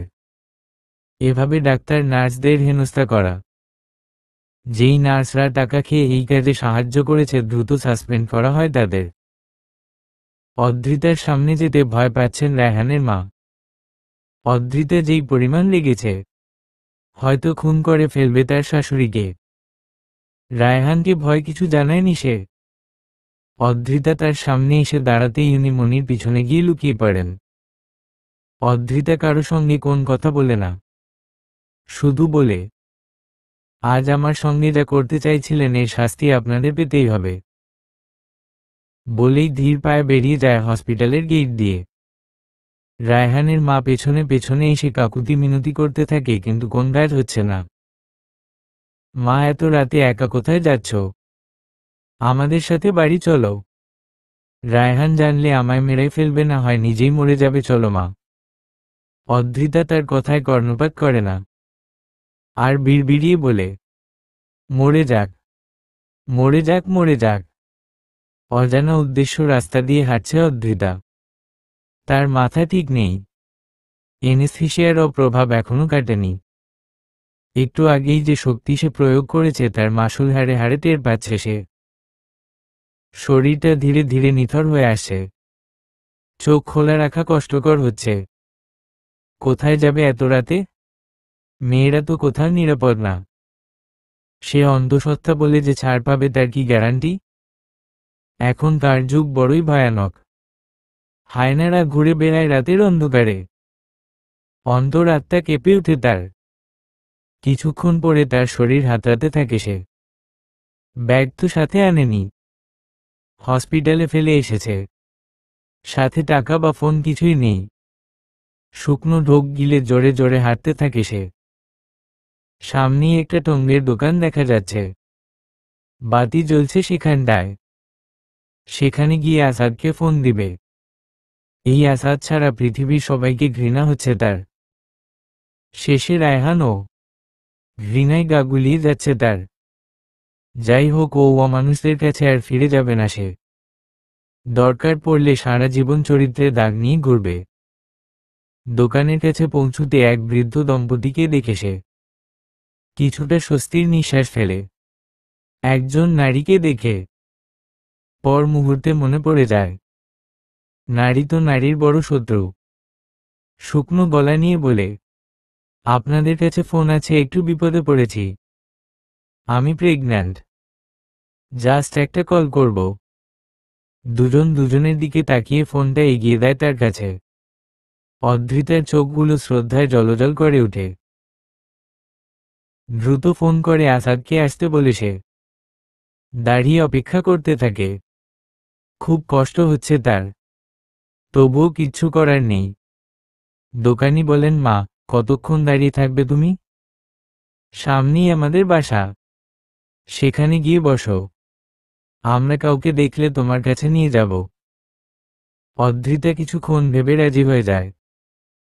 সে তো প্রেগন্যান্ট, পেট বিশাক বড়, কি ক্ষতি করবে তারা? নিজেকে খুব ভাগ্যবতী মনে হয় তার। তারপর সেই বুড়ির সাথে তাদের ঘরে চলে যায়। ঘরটা অনেকটা ভিতরে এক বস্তির মধ্যে। সবাই কেমন যেন অদ্ভুত। যদিও 10টা বাজে, তবুও খুব নিরিবিলি জায়গাটা। একটা জিন ঘরে বসে অপেক্ষা করছে অদ্রিতা। প্রায় 30 মিনিট হলো। এতক্ষণ তো লাগার কথা না। হঠাৎ অদ্রিতার মনে হলো হয়তো ওনারা আসাদকে চেনেননি। আসাদ হয়তো অদ্রিতাকে পাগলের মতো খুঁজছে। খুব ছটফট লাগছে তার। না, অদ্রিতা তার চেয়ে ভালো দোকানের সামনে গিয়ে দাঁড়াবে। দরজা খুলে আসতে চাইছে সে, তবে দরজা ও তালা মারা, হালকা একটু ফাঁক দিয়ে ছিটকিনিতে তালা মেরে রেখেছে মহিলা। ভয়ে অদ্রিতা ঘামছে, হাত পা শীতল হয়ে আসছে। শরীরের সব শক্তি দিয়ে দরজা ধাক্কাতে থাকে সে, তবে দরজা খুলছে না। এবার ফ্লোরে বসে হাউমাউ করে কাঁদতে থাকে সে। শেষ রক্ষা বুঝি আর হলো না। কিছুক্ষণ পরেই দরজা খুলে কে যেন। অদ্রিতা উঠে দাঁড়ায় উৎসুক হয়ে। দেখে পিলে চমকে যায় তার। এক বিশাল বড় দানবের মতো লম্বা, হালকা বুড়ি, মাথায় ট্যাগ যুক্ত লোক ঢুকেছে ঘরে। পা থেকে মাথা অবধি স্ক্যান করছে অদ্রিতাকে। অদ্রিতা কয়েক পা পিছিয়ে যায়। লোকটা বিকৃত হাসি দিয়ে বলে, ইসস, এক্কেরে পড়িলাহান তুমি। আমার জীবন যেন সার্থক।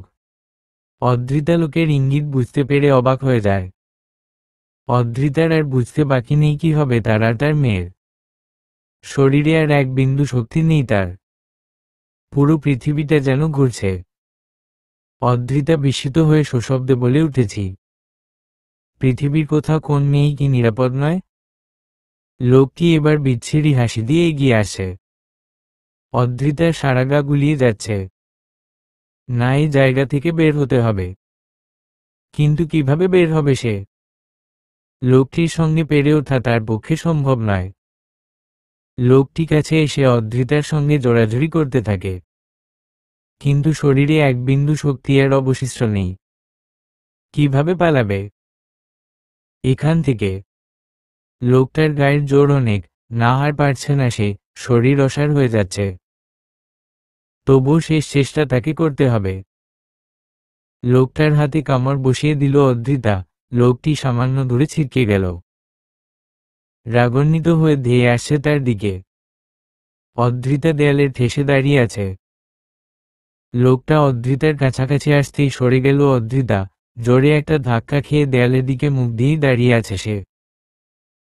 অদ্রিতা লোকটার পেছনে এসে হাঁটুর পেছনে দিক বরাবর লাথি মারল।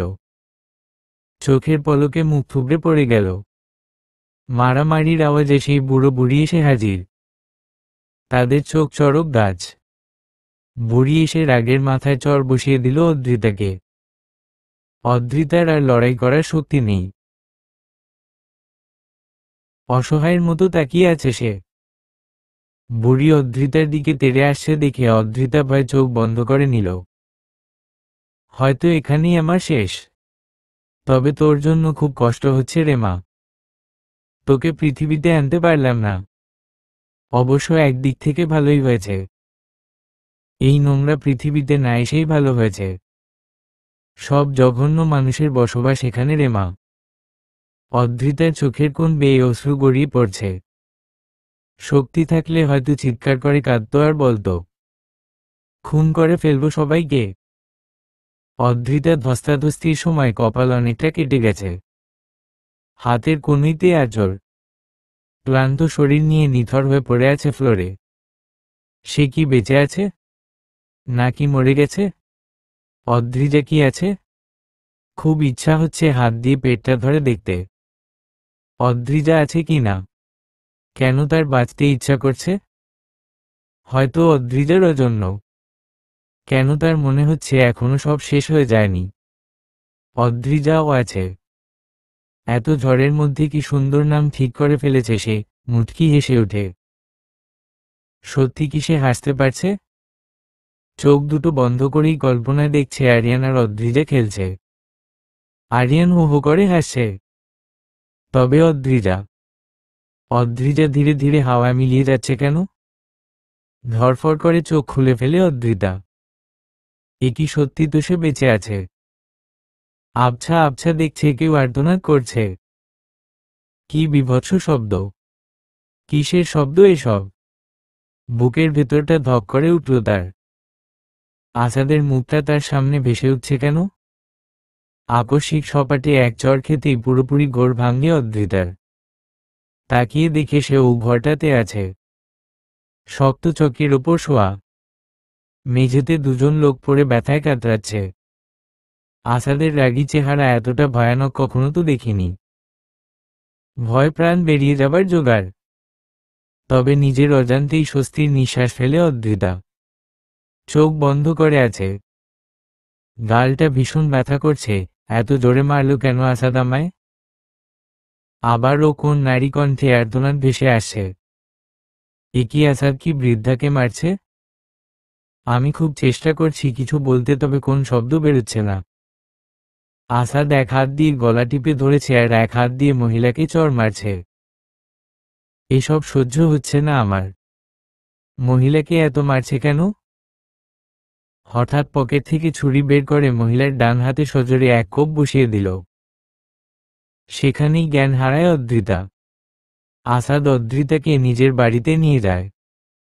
এদিকে ভয়ে মাথা নিচু করে আছেন রায়হানের মা। রায়হান কিছু বলছে না, পাথর হয়ে গেছে সে। রায়হানের মা তার ছেলেকে সান্ত্বনা দিয়ে বললেন, বাবা, দেখবি অদ্রিতার কিছু হবে না, সকালে আমরা আবার খুঁজতে বের হব। আর আসাদ তো খুঁজছেই, আমার মনে হয় ও কোন বান্ধবীর বাসায় গেছে। রায়হানের চোখে সব রোগ ভেসে উঠছে, ভয়ানক লাগছে তাকে দেখতে। হাতের কাছে থাকা গ্লাসটা ছুঁড়ে মাটিতে ফেলে দিয়ে বলে, আমার অদ্রিতার যদি কিছু হয় না মা, সবাইকে মেরে জ্বালিয়ে দেব, কাউকে ছাড়ব না। মনি ভয় গুটিসুটি মেরে বসে আছে। রায়হানের ধারে কাছে গেলেই কাঁচা গিলি খাবে তাকে। ভয় ভয় ফোনটা রিসিভ করে বলে, স্যার, এখানে তো রায়হান হাফ মেন্টাল হয়ে গেছে, কখন আমাদের মার্ডার করে ফেলে ঠিক নাই, সব কিছু ভাঙচুর করে ধ্বংস করে ফেলেছে। হা হা হা, হোক, পাগল হোক। একদিন আমায় পাগল করেছিল, আজ সেও পাগল হোক। আচ্ছা, রায়হান সব জানতে পারেনি তো? না, আমি ওর মাকে এমন ভয় দেখিয়েছি, সে ভুলেও বলবে না। গুড, কাল সকালে তোমার অ্যাকাউন্টে টাকা চলে যাবে। বাই। এদিকে অদ্রিতা ঘুমাচ্ছে, আর আসাদ কাঁদছে, ভীষণ কাঁদছে। তার অদ্রিতাকে কষ্ট দেওয়ার ফল রায়হানকে পেতে হবে। রায়হান যে জীবন্ত লাশ হয়ে গেছে। কি করে সব ঠিক হবে তাই জানতে চায় মনি, কিন্তু লোকটি সব যোগাযোগ বন্ধ করে দিয়েছে। রায়হানকে যে ঠিক করতে হবে তার। ভালোবাসার মানুষটা এতটা কষ্টে আছে, সহ্য হচ্ছে না মনির। এদিকে অদ্রিতার ডেলিভারির ডেট ঘনিয়ে এসেছে প্রায়, তাই সে সিদ্ধান্ত নিয়েছে তার মায়ের বাসায় থাকবে। যদিও আসাদ অদ্রিতার এই সিদ্ধান্ত এই সম্পূর্ণ বিপক্ষে, তবুও অদ্রিতার জেদের কাছে হার মানতে হয়েছে তাকে। অদ্রিতা তার বাড়ির কাউকেই জানায়নি এসব ঝামেলার কথা, সে চায় না এসব নোংরা ঝামেলা জানুক সবাই। নানান চিন্তা ভাবনায় আসাদের বাড়ির সবাইকে বিদায় জানিয়ে গাড়িতে উঠে পড়ে অদ্রিতা। তারও খুব ইচ্ছা করে মাঝে মধ্যে তার সেই পুরনো সংসারটায় ফিরে যেতে। আজ যেসব ঘটনার জন্য সংসারহীন আসে, তারও তো ইচ্ছা হয় তার নিজের হাতের সাজানো সংসারটায় ফিরে যেতে। কিন্তু পর মুহূর্তেই যখন মনে পড়ে রায়হান আর তার মা অদ্রিজাকে পৃথিবীর আলো দেখতে দিতে চায় না, হুহু করে উঠে তার হৃদয়। রায়হানের কাছে আজ ও অদ্রিজার জন্ম পরিচয় পরিষ্কার নয়। রায়হান সন্দিহান অদ্রিজার জন্ম নিয়ে, তাই হয়তো ওরা অদ্রিজাকে মারতে চায়, রাখতে চায় না তাকে। রাখলে সমাজের লোকে কি বলবে? আর তাছাড়া রায়হানের জায়গায় অন্য কেউই থাকলে হয়তো মেনে নিত না অদ্রিজাকে। চোখের পাতা ঝাপসা হয়ে এলে টিস্যু এগিয়ে দেয় আসাদ। নানান চিন্তা ভাবনার অবসান ঘটে অদ্রিতার মায়ের মুখের হাসি আর চোখে একটা স্বপ্ন দেখে। অদ্রিতার মা ভীষণ খুশি, তার খুব ইচ্ছে ছিল একটা নাতনির। অদ্রিতাকে জড়িয়ে ধরেন তার মা, আদর করে ঘরে নিয়ে যান। নানা কথা বার্তা শেষ করে আসাদ সবকিছু বুঝিয়ে দিয়ে বিদায় নিয়ে চলে যায়। অদ্রিতাকে দেখে তার বড় ভাইয়ের ছেলে আয়ান দৌড়ে এলো অদ্রিতার কাছে। আয়ানকে দেখেই বুকের ভিতরটা ধক করে উঠল অদ্রিতার। কোলে জড়িয়ে অসংখ্য চুমুতে ভরিয়ে দেয় তাকে। নিজের অজান্তেই চোখ বেয়ে অঝরে অশ্রু গড়িয়ে পড়ছে তার।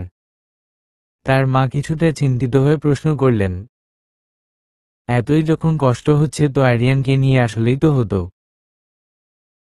অদ্রিতা চোখের পানি মুছে ঠোঁটে মিথ্যে হাসির রেখা টেনে বলে, না, আমি ইচ্ছে করেই আনিনি ওকে। আর তো মাত্র 2-3 দিন, আমাকে নিয়েই তোমরা ব্যস্ত থাকবে, আবার আয়ানকেও রাখতে হবে। এসব ঝামেলার মধ্যে আরিয়ানকে আনলে ওরও যত্ন হতো। অদ্রিতার মা কোন উত্তর দিলেন না, খানিকটা চিন্তিত হয়ে বেরিয়ে গেলেন। এদিকে আয়ানকে পেয়ে বুকটা যেন ভরে গেছে অদ্রিতার। খুব কষ্ট হয় তার আরিয়ানের জন্য। থাক আর তো কিছুদিন, তারপর আরিয়ান আর অদ্রিজাকে নিয়ে অনেক দূরে চলে যাবে সে।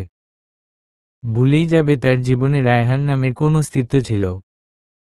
আয়ানকে নিয়ে শুয়ে আছে সে, সারা বুক জুড়ে যেন হাহাকার হচ্ছে তার। চোখ বন্ধ করেই কাঁদছে সে। হঠাৎ মনে হচ্ছে তার গালে ছোট ছোট দুটো হাত বিচরণ করছে। তারপর গালে একটা চিমটি কেটে দিল। চোখ বন্ধ করেই মুচকি মুচকি হাসছে সে। আরিয়ান প্রায়ই এমন দুষ্টুমি করত। ইচ্ছে করেই চোখ খুলছে না অদ্রিতা, মনে হচ্ছে চোখ খুললেই আরিয়ান হারিয়ে যাবে। আনমনে পাশে হাত রাখতেই চমকে গেল সে। আয়ান তো তার পাশেই শুয়ে আছে, তাহলে এই ছোট হাত কার? খপ করে হাত দুটো ধরে ফেলতেই খিলখিল করে হেসে উঠে আরিয়ান। চোখ খুলেই হাউমাউ করে কেঁদে উঠে অদ্রিতা, যেন সে তার হারানো নিঃশ্বাস ফিরে পেয়েছে। বুকে জড়িয়ে চোখ বন্ধ করে ফেলে অদ্রিতা। এখন অদ্রিতা পৃথিবীর সবচেয়ে সুখী মানুষ। বিশ্বাস হচ্ছে না সে সত্যি তার আরিয়ানকে কাছে পেয়েছে। হঠাৎ সজ্ঞানে আসতেই সামনে তাকিয়ে চমকে উঠে অদ্রিতা। রাগে আর চাপা অভিমানে চোখ ঝাপসা হয়ে আসে তার। রাগে অন্যদিকে মুখ ফিরিয়ে নিতেই রায়হান অদ্রিতার কাছে এসে হাঁটু গেড়ে বসে। অদ্রিতাও যেন দুর্বল হয়ে যাচ্ছে, এই মানুষটাকেই তো সে ভালোবাসে, তার শত ভুল ক্ষমা করে দেওয়া যায়। রায়হান কোন কথা না বলে অদ্রিতার কোলে মাথা রাখে। সরাতে চেয়েও তা যেন সরাতে পারছে না। অদ্রিতা কোন অদৃশ্য শক্তি তার হাত ধরে ফেলছে। এটা কি তবে ভালোবাসার শক্তি? অদ্রিতা রাগান্বিত স্বরে বলল, কেন এসেছ এখানে আমার মতো দুশ্চরিত্র মেয়ের কাছে? অবশ্য ভালোই করেছ, আরিয়ান আমার কাছেই থাকবে। অদ্রিতা আর কিছু বলার আগেই রায়হান তার চোখের জল মুছে দেয়। অদ্রিতা তার দুই গাল হাত দিয়ে ধরে এক পলকে দেখছে তাকে। অদ্রিতার কিঞ্চিত রাগ উঠে যায়। ঝাটকা দিয়ে সরিয়ে দিয়ে বলে, কোন খুনি আমার সন্তানদের পিতা হতে পারে না? তুমি ঠিকই বলছো, আরিয়ান আর আমার গর্ভের সন্তান কেউই তোমার নয়। রায়হানের এতদিনের জমানো রাগ, ক্ষোভ, অভিমান সব যেন দরদর করে বেড়ে যায়। এক হাত দিয়ে শক্ত করে অদ্রিতার গাল চেপে ধরে বলে, এত সাহস কোথায় পেয়েছিস তুই? আমাকে ছেড়ে যাবার কথা ভাবলি কি করে? এতদিন আসাদের সঙ্গে ছিলি আর আমাকে জানাসনি? এই বাচ্চা কার, তাতে আমার কিছু যায় আসে না। তোর শরীর দুর্বল, তাই তোকে সেদিন হসপিটালে পাঠিয়েছিলাম। তোর ও বাচ্চা মারলে তোরও ক্ষতি হতো, আর আমি তা চাইনি। অদ্রিতার শরীর মুহূর্তেই শিউরে ওঠে, এভাবে তো সে ভেবে দেখেনি। একবারও রায়হানকে জিজ্ঞেস পর্যন্ত করেনি।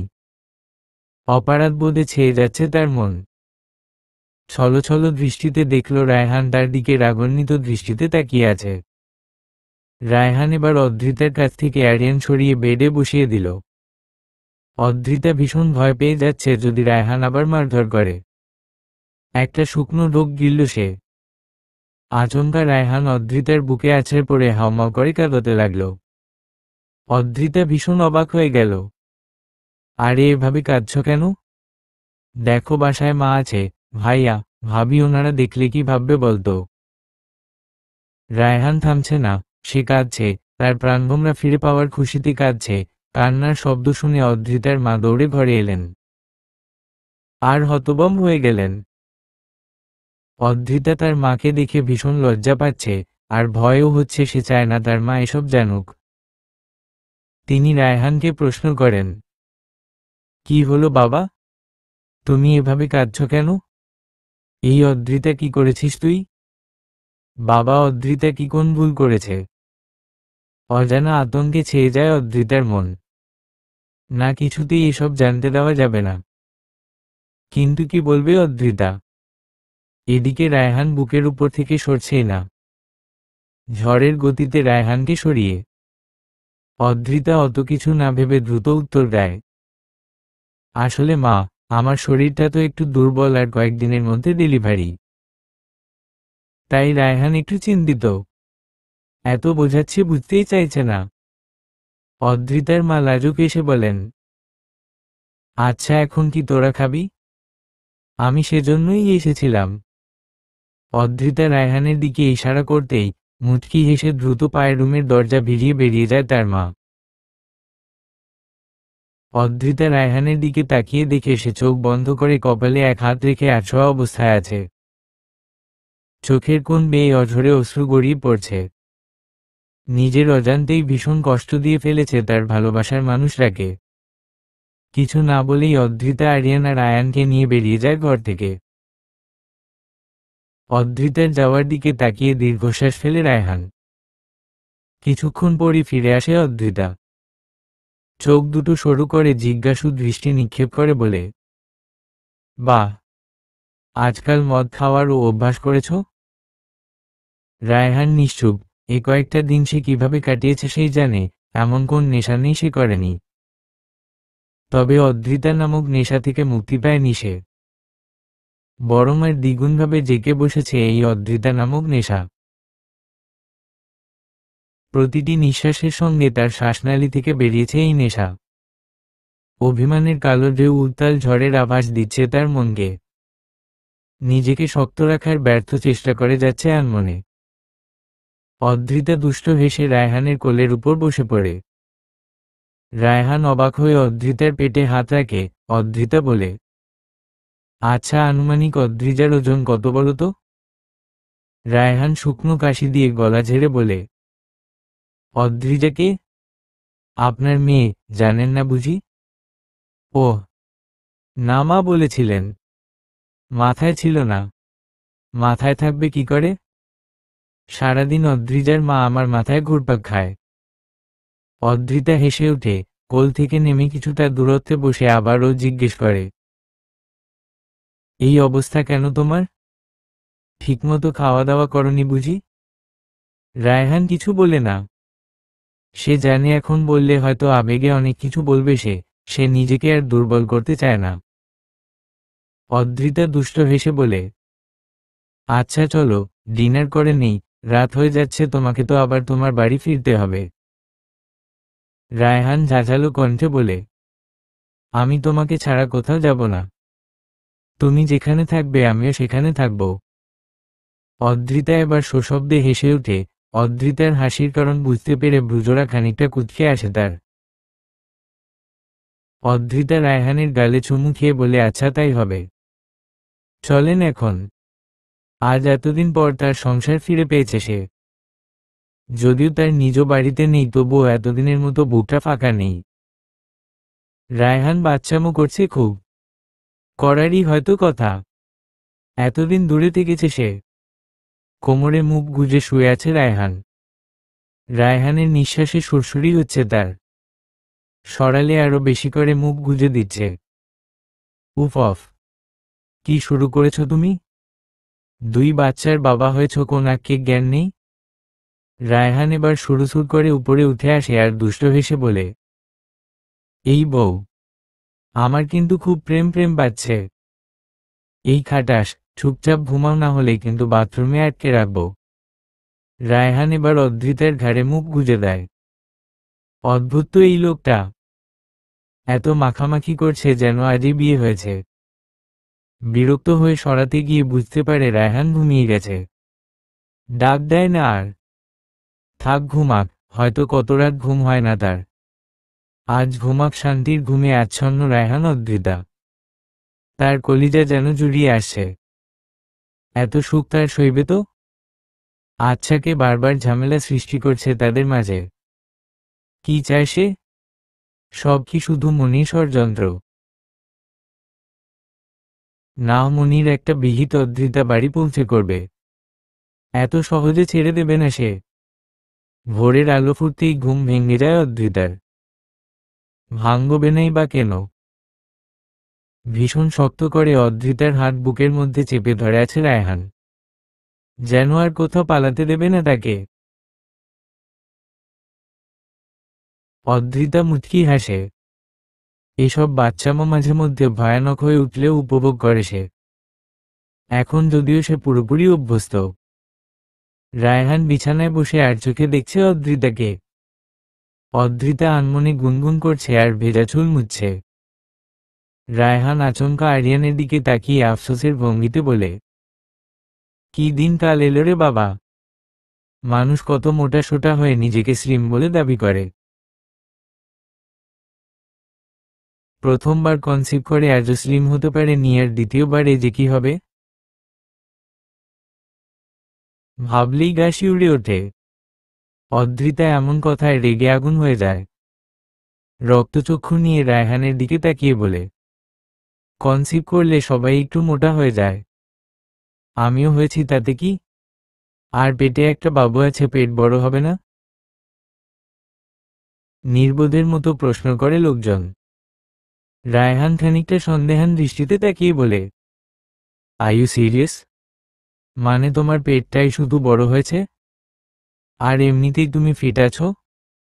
অদ্রিতা রায়হানের এমন প্রশ্ন কিছুটা অপ্রস্তুত হয়ে যায়।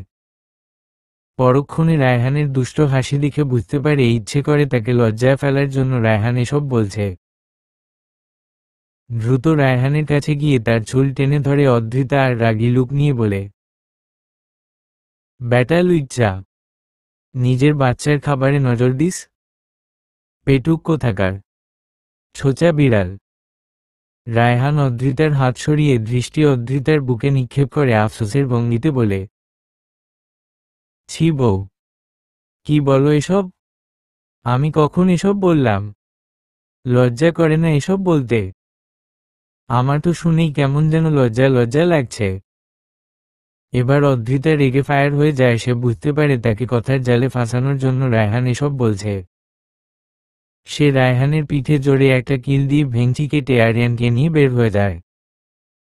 অদ্রিতার এমন বোকামি দেখে রায়হান হাসতে থাকে। ব্রেকফাস্ট করে এক প্রকার জোর করেই অদ্রিতাকে নিয়ে নিজের বাড়ির উদ্দেশ্য রওনা দেয় রায়হান। অদ্রিতার উপর রাগ করে চাকরি ছেড়েছে অনেক আগেই। কয়েকটা দিন সম্পূর্ণ সময় দেবে তাকে, কোন অযত্ন হতে দেবে না তার বাবুই পাখির। এদিকে মনি ফোনের ওপাশ থেকে ধমক শুনে রীতিমতো কাঁপছে। এই স্টুপিড, অদ্রিতার ঠিকানা কে দিয়েছে রায়হানকে? স্যার, আমি রায়হানের মায়ের কাছ থেকে শুনেছি রায়হানের শাশুড়ি তাকে ফোন দিয়ে আরিয়ানকে নিয়ে যেতে বলেছিলেন। উফ অফ, এত কষ্ট সব বিফলে গেল। শোন অদ্রিতা, রায়হান আসছে। তোমাকে আমি বলে দিব কি করবে যদি কোন ভুল হয়, খুন করে ফেলবো তোমায়। Got it? Okay sir, now bye. এদিকে হাসি মুখে বাড়ি ফিরছে অদ্রিতা। তার সাজানো সংসার যে ভেঙে চুরে শেষ করে ফেলেছে রায়হানটা আজও জানে না। জানলে হয়তো আস্ত রাখবে না তাকে। রায়হান সেই ভয়ে ঢোক গিলছে। এমনকি বারান্দার গাছগুলো ভেঙে ফেলে দিয়েছে সে। আজ এই প্রথমবার হয়তো কোন বউ তার স্বামীকে পেটাবে। সেই দৃশ্য মনে হতেই শিউরে উঠছে তার সারা শরীর। বাড়ি ফিরতেই রায়হানের মা দৌড়ে এলেন তার ছেলে, বউ আর নাতিকে নিতে। অদ্রিতার রাগ যদিও যায়নি, তবুও সে রায়হানের হাসি মুখের দিকে তাকিয়ে ক্ষমা করে দিয়েছে তার শাশুড়িকে। ড্রয়িংয়ে কিছুক্ষণ রেস্ট নিয়েই ঘরের দিকে পা বাড়ায় অদ্রিতা। রায়হান ভয়ে আর রুমে ঢুকেনি। অদ্রিতা জার্নি করে অনেকটা ক্লান্ত, তাই ঘরে এসেই সাথে সাথে আরিয়ানকে নিয়ে শুয়ে পড়ে। বাড়িতে যদিও মনি নেই। দুর্বল শরীরে ঘুমিয়েই কতটা সময় পার করেছে সে নিজেই জানে না। হঠাৎ রায়হান এসে নরম সুরে ডেকে তোলে অদ্রিতাকে। উফ, কি হয়েছে, ডাকছ কেন? এই বউ খাবে না? কতক্ষণ ধরে ভুসভুস করে ঘুমাচ্ছ? স্নেহ করে দক্ষ হাতে খাইয়ে দিল অদ্রিতাকে। অদ্রিতা ও লক্ষ্মী মেয়ের মতো খেয়ে নিল। রায়হান মনে মনে কিছুটা খুশি হলো, কারণ অদ্রিতা হয়তো খেয়াল করেনি তার শখের শোপিস, ফুলের টব আরও অন্যান্য কাছের জিনিসগুলো ভেঙে ফেলেছে রায়হান। নিজের অজান্তেই মুখে উজ্জ্বল আভা ছড়িয়ে গেল তার। অবশ্য এই দৃশ্য দৃষ্টিগোচর হয়নি অদ্রিতার। সে একটা শুকনো কাশি দিয়ে রাগী কণ্ঠে বলল, এত খুশি হয়ে লাভ নেই। আমি একটা লিস্ট বানিয়েছি যা যা ভেঙেছ লক্ষ্মী ছেলের মতো গিয়ে কিনে আনবে। রায়হান কিছুটা ভয় পেয়ে গেল। লিস্টের পরিমাণ এতই বড় সে দেখে কিছুটা ভড়কে গেল, তবুও বিনয়ের সুরে বলল, আমার মনে হচ্ছে তুমি বেশি লিখেছ, এত কিছু তো ভাঙিনি। অদ্রিতা উঁচু গলায় বলল, একেই তো অপরাধ করেছ, আবার আমার লিস্ট নিয়ে সন্দেহ করছো? আমার সংসারের প্রতি কোনার হিসাব আছে আমার কাছে। যা লিখেছি চুপচাপ নিয়ে আসবে।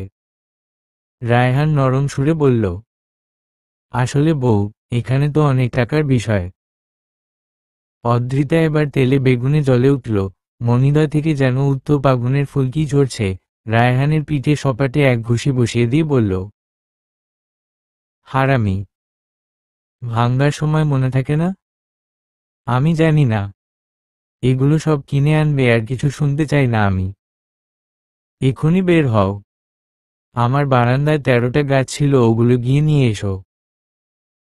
রায়হান কিছু বলতে গিয়ে নিজেকে সংযত করে নিল, এবার কিছু বললে অদ্রিতা আরো খেপে যাবে। বাধ্য ছেলের মতো বেরিয়ে গেল গাছ কিনতে। অদ্রিতা ঘরে টুকটাক কাজ করে সময় পার করল। বিছানার ওপর বসে বসে খেলছে রায়হান। চোখ জুড়িয়ে সে তার সংসার পরখ করে নিল। হ্যাঁ, তার সংসারে এখন অনেক কিছুই নেই, তবুও সব আছে তার। এই সংসারে কোনায় কোনায় খেলা করে সুখেরা। আবার আসছে নতুন অতিথি। আচ্ছা, অদ্রিজা এলে তো আরিয়ান এভাবেই অদ্রিজার সাথে খেলা করবে। তখন আরো সুন্দর লাগবে নিজের সংসারটাকে। পূর্ণতায় ভরে যাবে বাকি জীবন। কেমন হবে অদ্রিজা দেখতে? ওর বাবার মতো নাকি আমার মতো? আবার ওর দাদার মতোও হতে পারে, কিন্তু দাদির মতো যেন না হয়। অদ্রিজা আসার পর রায়হানকে একটা পাখি আনতে বলবো। খুব শখ ছিল একটা পাখি পোষার, তবে কখনো পুষতে পারিনি।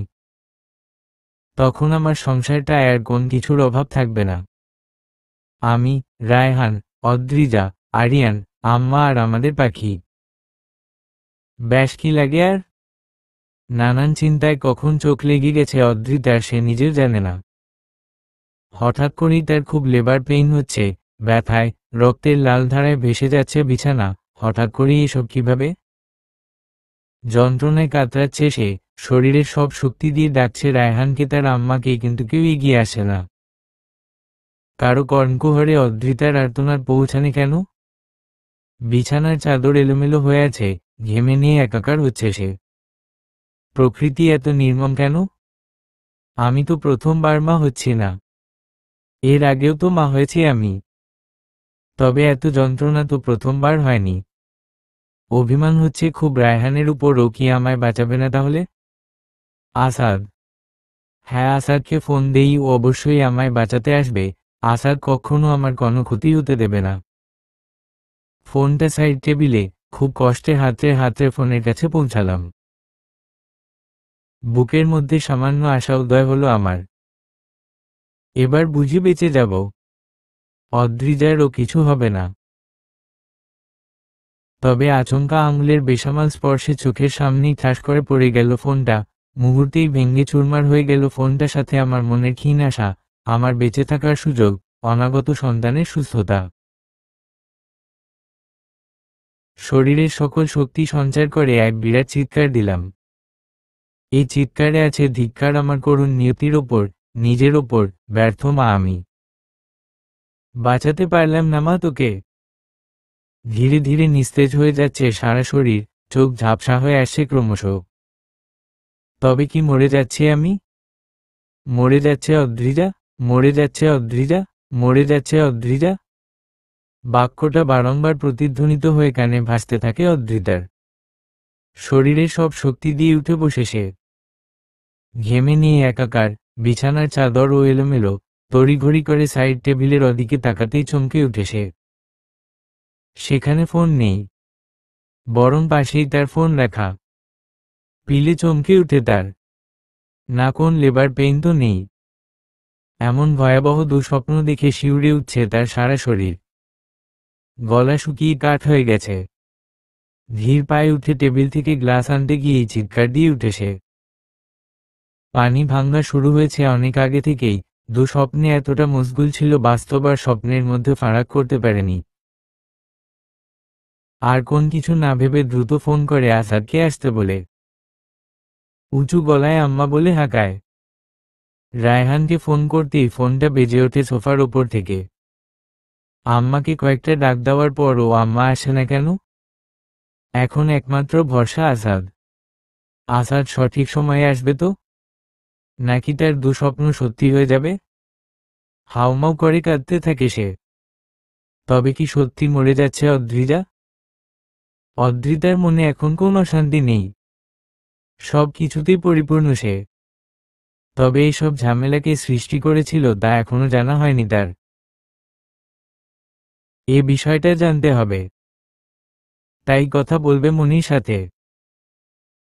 তার ধারণা মনি হয়তো কিছু জানে। কালই মনিকে জিজ্ঞেস করবে সে। আজ 5 দিন হসপিটালে ভর্তি অদ্রিতা। অনেক চেষ্টা করেছে সে, কিন্তু মনির কোন খোঁজ পায়নি। অদ্ভুত তো, মেয়েটা কোথা যেন উবে গেছে। ফলে আশা ছেড়ে দিয়েছে সে। অনেক আত্মীয়রা দেখতে এসেছেন অদ্রিজাকে। রায়হানের মা জানিয়ে দিয়েছেন রিপোর্ট ভুল এসেছিল। রায়হান সম্পূর্ণ সুস্থ, যদিও এখনো আর টেস্ট করায়নি রায়হান। তবুও বানিয়ে বলে দিয়েছেন তিনিও চান না এই বিষয়টা আবার নতুন করে উঠে আসুক। রিলিজ হবার কথা আজই। আসাদ যদিও বলছে আরও কিছুদিন থাকতে, তবে রায়হানের উপদ্রবে অতিষ্ঠ অদ্রিতা, তাই সে বাড়ি যাবারই সিদ্ধান্ত নিয়েছে। বাড়ি ফিরেই চমকে গেছে অদ্রিতা। সবকিছু নতুন করে সাজিয়েছে রায়হান। অদ্রিতার জন্য খুব সুন্দর একটা বেড কিনেছে সে। সবকিছু নতুন করে সাজানো হয়েছে। অদ্রিতা তা দেখে মুগ্ধ। আদুরে গলায় বলে, আমার জামাইটা এত বুঝদার হলো কবে? এতদিন তো জানতাম শুধু ভাঙতেই পারে, এত সুন্দর যে সাজাতে পারে আশা করিনি। রায়হান ভ্রু নাচিয়ে বলে, যে ভাঙতে পারে সে সাজাতে পারে, বুঝলা বউ? বুঝলাম। ভাবি, ভাইয়া নিচে আসো। কেন রে, নিচে এসে কি করব? তুমি কি সারাদিন বউ নিয়ে ঘরেই বসে থাকবা? এই এই একটা থাপ্পড় খাবি। শুধু বউই দেখোস, বাচ্চা দেখোস না। আমি বাচ্চার জন্য রুমে আছি। অহতাই বুঝি? তাহলে নাও, অদ্রিজাকে কোলে নিয়ে বসে থাকো। ভাবি, তুমি আমার সাথে আসো। রিয়া ও চালাকি করে অদ্রিতাকে নিচে নিয়ে চলে যায়। রায়হান নিজের কথায় নিজেই ফেঁসে যায়। ভদ্র ছেলের মতো সুরসুর করে নিচে চলে যায়। রায়হানের মা তার নাতিদের সামলাচ্ছেন আর রায়হান, অদ্রিতা, রিয়া একসাথে লাঞ্চ করছে। রায়হান মাঝে মধ্যে খাইয়ে দিচ্ছে অদ্রিতাকে। লোকটার লজ্জা খুব কম। বিকেলে অদ্রিতা বসে আছে বেলকনিতে, আচমকা রায়হান এসে পেছনে থেকেই জড়িয়ে ধরতে বিরক্ত হয়ে যায় সে। ঝাড়ি দিয়ে বলে, এই মা হয়েছি আমি, আর মাতৃত্বকালীন ছুটি কি তুমি কাটাচ্ছ?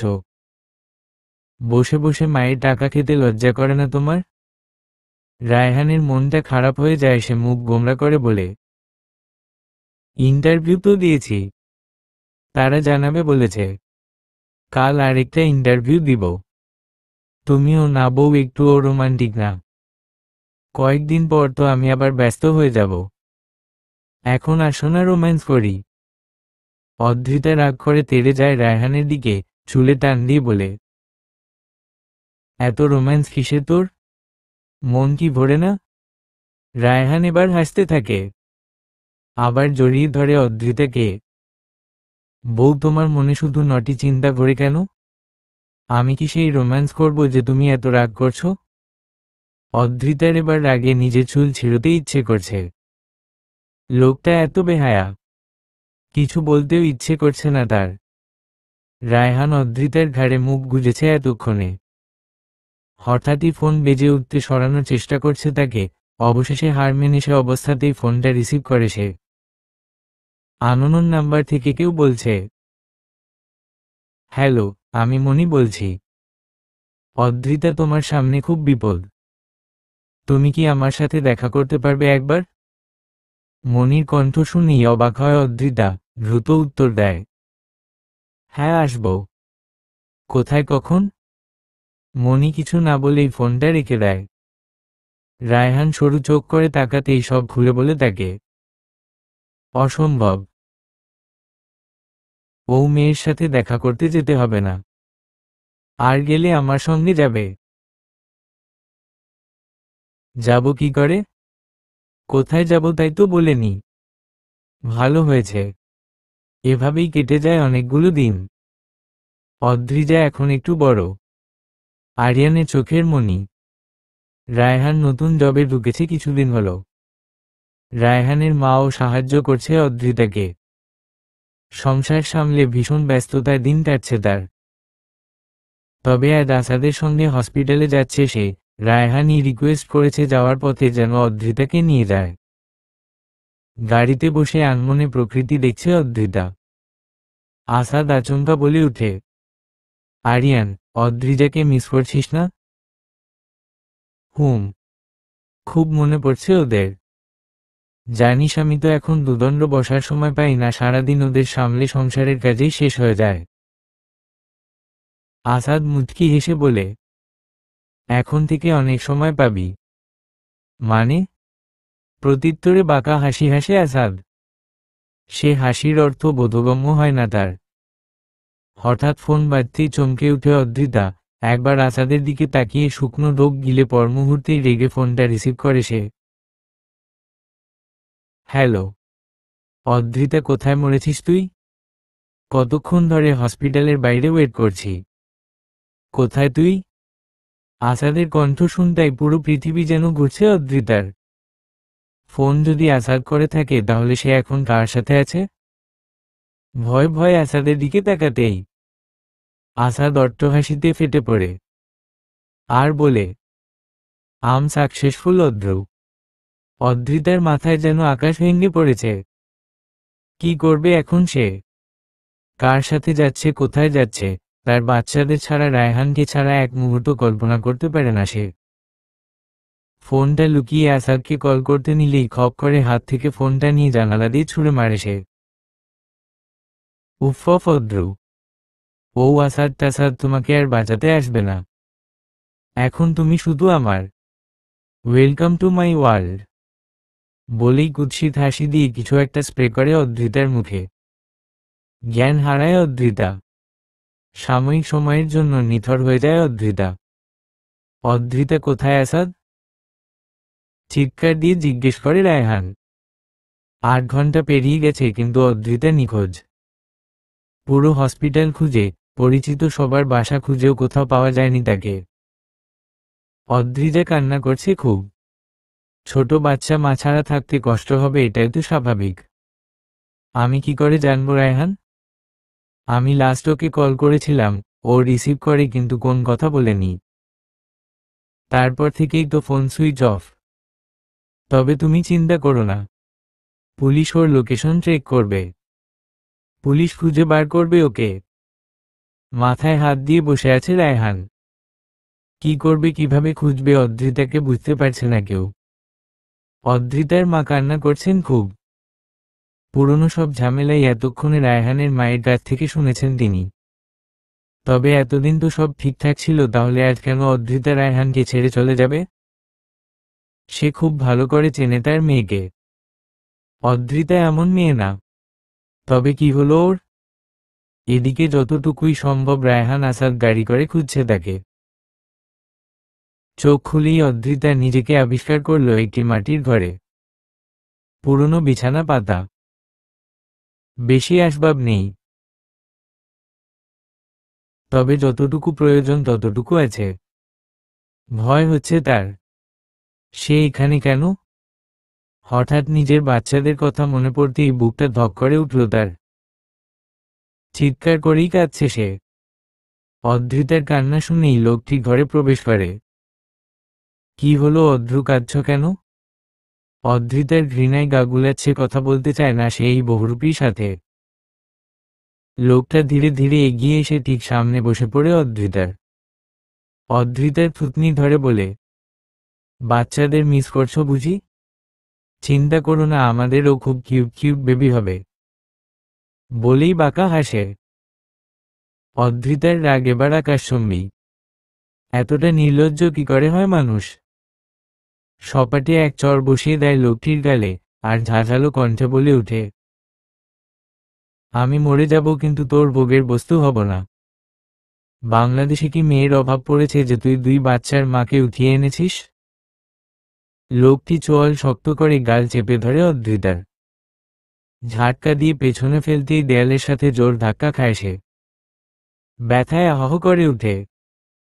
লোকটা গালে হাত দিয়ে গাল ঘষছে, রাগী চোখে অদ্রিতার দিকে তাকিয়ে দরজা লাগিয়ে বাইরে চলে যায় সে। অদ্রিতা কান্নায় ভেঙে পড়ে। আত্মহত্যার কথা চিন্তা করে পর মুহূর্তেই মনে পড়ে তার বাচ্চাদের কথা।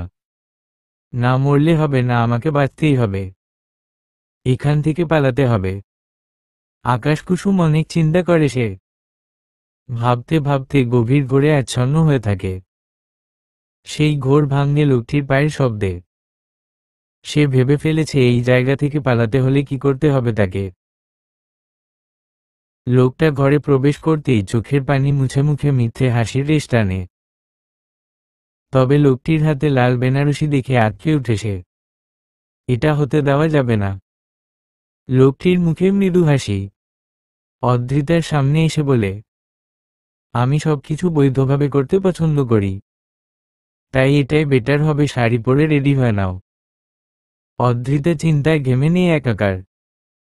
তবে সে বুঝতে পারছে এখন সে সম্পূর্ণ নিরুপায়। অদ্রিতা মূর্তির ন্যায় দাঁড়িয়ে থাকে। লোকটা শাড়ি আর অন্যান্য জিনিস রেখে ঘর থেকে বেরিয়ে যায়। অদ্রিতা ভাবছে এই লোককে বিয়ে করার চাইতে ফাঁসি দিয়ে মরে যাওয়া অনেক ভালো। যেই ভাবা সেই কাজ।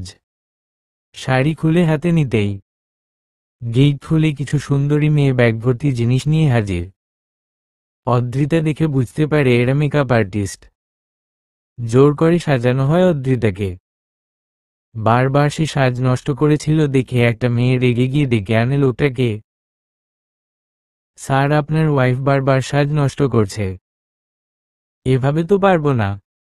লোকটি মুচকি হেসে ইশারা করে ঘর থেকে সবাইকে বেরিয়ে যেতে বলে। সবাই বেরিয়ে যেতেই লোকটি ধমকের সুরে বলে, অদ্রু, তুমি জানো তোমার বেবিটা কত কষ্টে আছে? তুমি কি তাকে হ্যাপি দেখতে চাও? মানে, কি বলতে চাইছেন? যদি আমার কথা না শুনতো তোমার বেবিকে জানে মেরে ফেলব। অদ্রিতার আগে তেড়ে যায় লোকটির দিকে। কলার টেনে বলে, আমার অদ্রিজার কিছু হলে তোকে দাদিই কুপিয়ে মারব আমি। লোকটা ভড়কে যায়।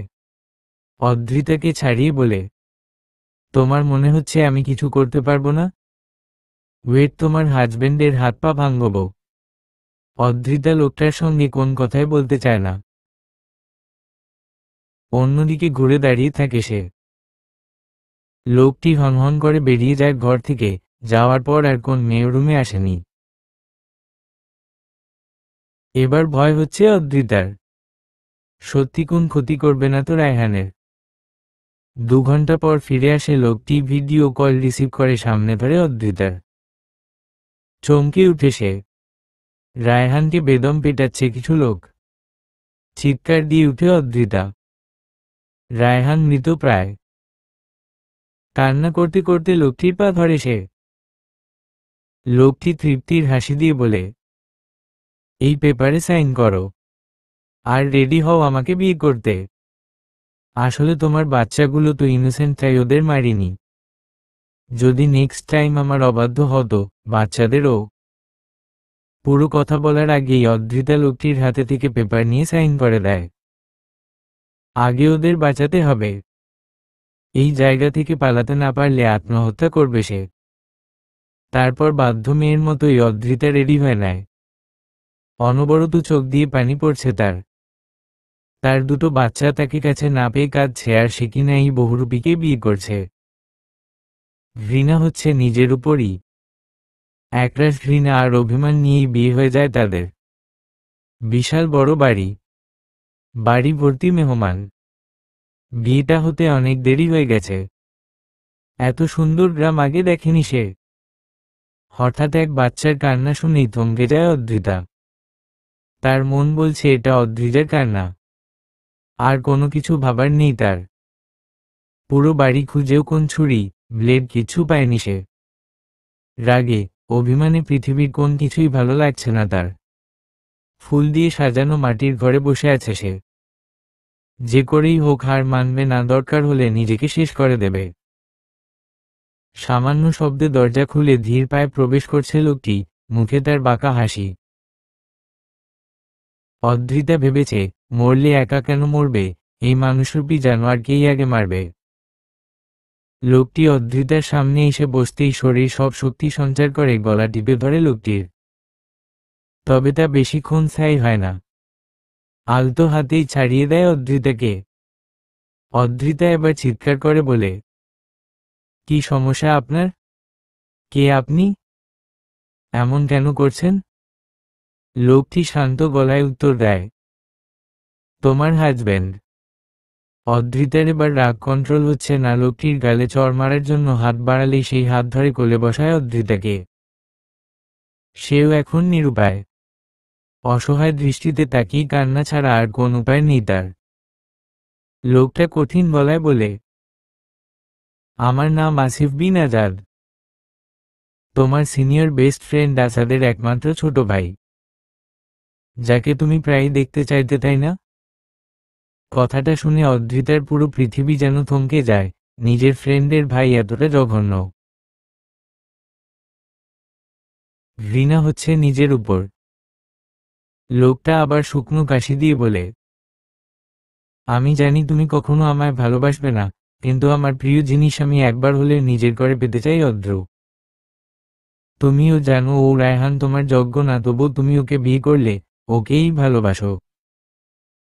অথচ ও তোমায় বারবার অবিশ্বাস করেছে অদ্র, এমনকি তোমার গায়ে হাত তুলেছে। সেদিন চাইলে আমি ওকে শেষ করে দিতে পারতাম, কিন্তু আমি চাইছিলাম তুমি ওকে বোঝো। ও তোমার যোগ্য না তা বোঝার চেষ্টা করো। তোমাকে তো আমি কতগুলো মেয়ের সঙ্গে ওর ছবিও দিয়েছিলাম অদ্র। তুমি ভুলে গেলে, ক্ষমা করে দিলে ওকে। অথচ আজ প্রায় 8 বছর ধরে তোমাকে ভালোবেসে একাই রয়ে গেছি, হয়তো সারা জীবন একাই থাকবো। আর তুমি আজও ওকেই ভালোবাসো, কারণ ও তোমার সন্তানের বাবা। সে জায়গা কি আমি নিতে পারতাম না অদ্র?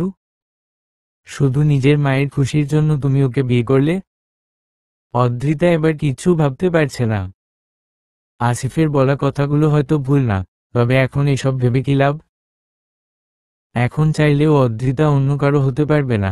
ক্রোধান্বিত হয়ে অদ্রিতা উঁচু গলায় বলে, হ্যাঁ, তো কথাগুলো 8 বছর আগে না বলে এখন বলতে এসেছেন কেন? 8 বছর পর আমার সাজানো সংসার ভাঙছেন কেন? আমার বাচ্চাদের কষ্ট দিচ্ছেন কেন বলুন? এখন আমায় বিয়ে করেছেন ভেবেছেন আমি আপনার সংসার করব? রায়হানের বিরুদ্ধে আমায় লেলিয়ে পেয়ে যাবেন আমায়? না, কখনো না। এসব আমি হতেই দেব না।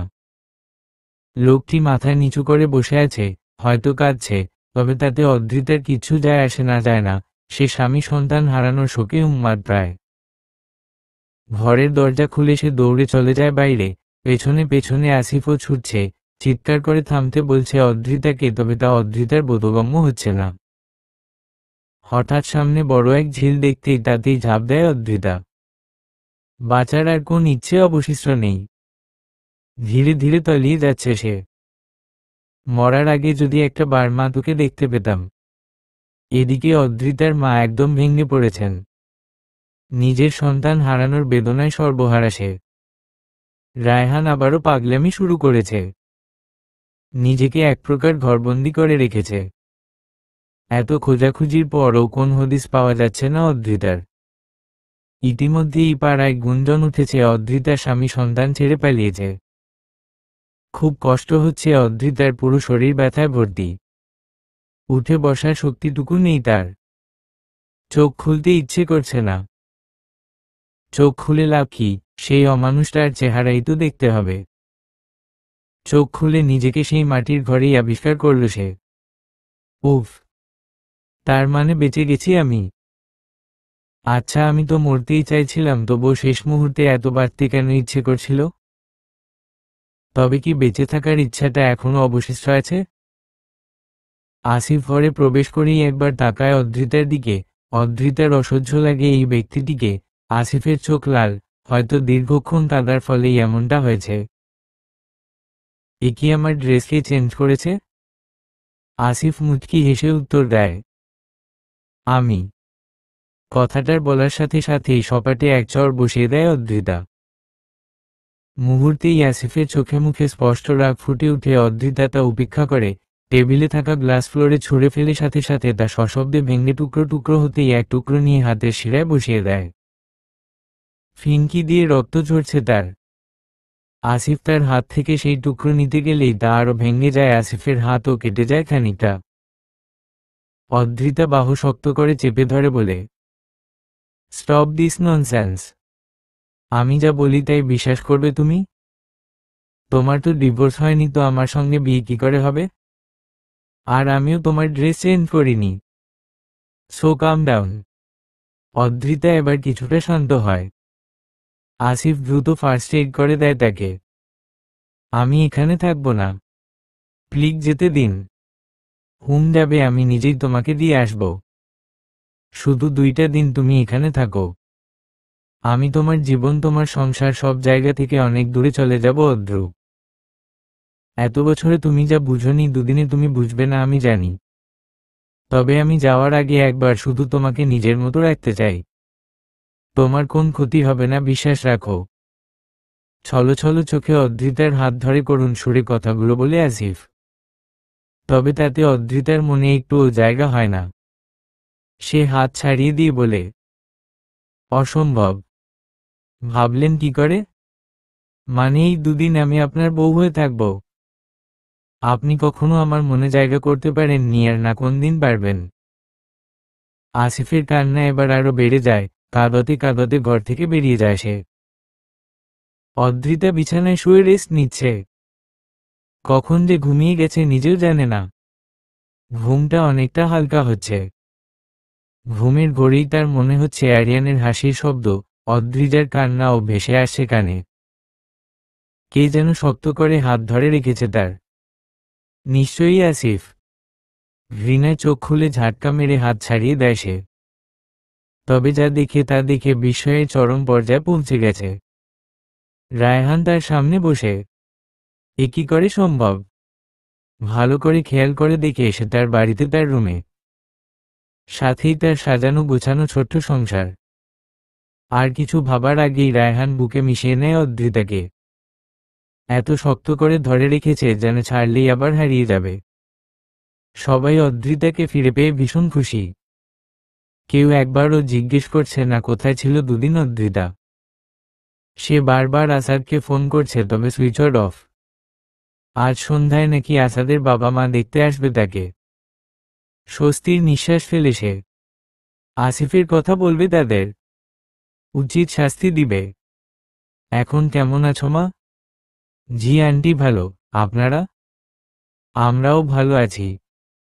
আন্টি আমি আসিফের ব্যাপারে কিছু বলতে চাই। হ্যাঁ বলো, আসিফের সঙ্গেই কথা বলো। ও তো পরশু লন্ডন থেকে ফিরল মাত্র। অদ্রিতা কিছু বলার আগেই উঁচু লম্বা শ্যাম বর্ণের এক সুপুরুষ প্রবেশ করল ঘরে। অদ্রিতা খানিকটা চমকে গেল। আসিফ আসাদ তো যমজ ভাই, অবিকল একরকম দেখতে, তাহলে একে? আসসালামু আলাইকুম, কেমন আছেন? জি ওয়ালাইকুম আসসালাম। আপনি? আমি আসিফ বিন আজাদ, আপনার বেস্ট ফ্রেন্ডের একমাত্র ভাই। অদ্রিতা চমকে যায়।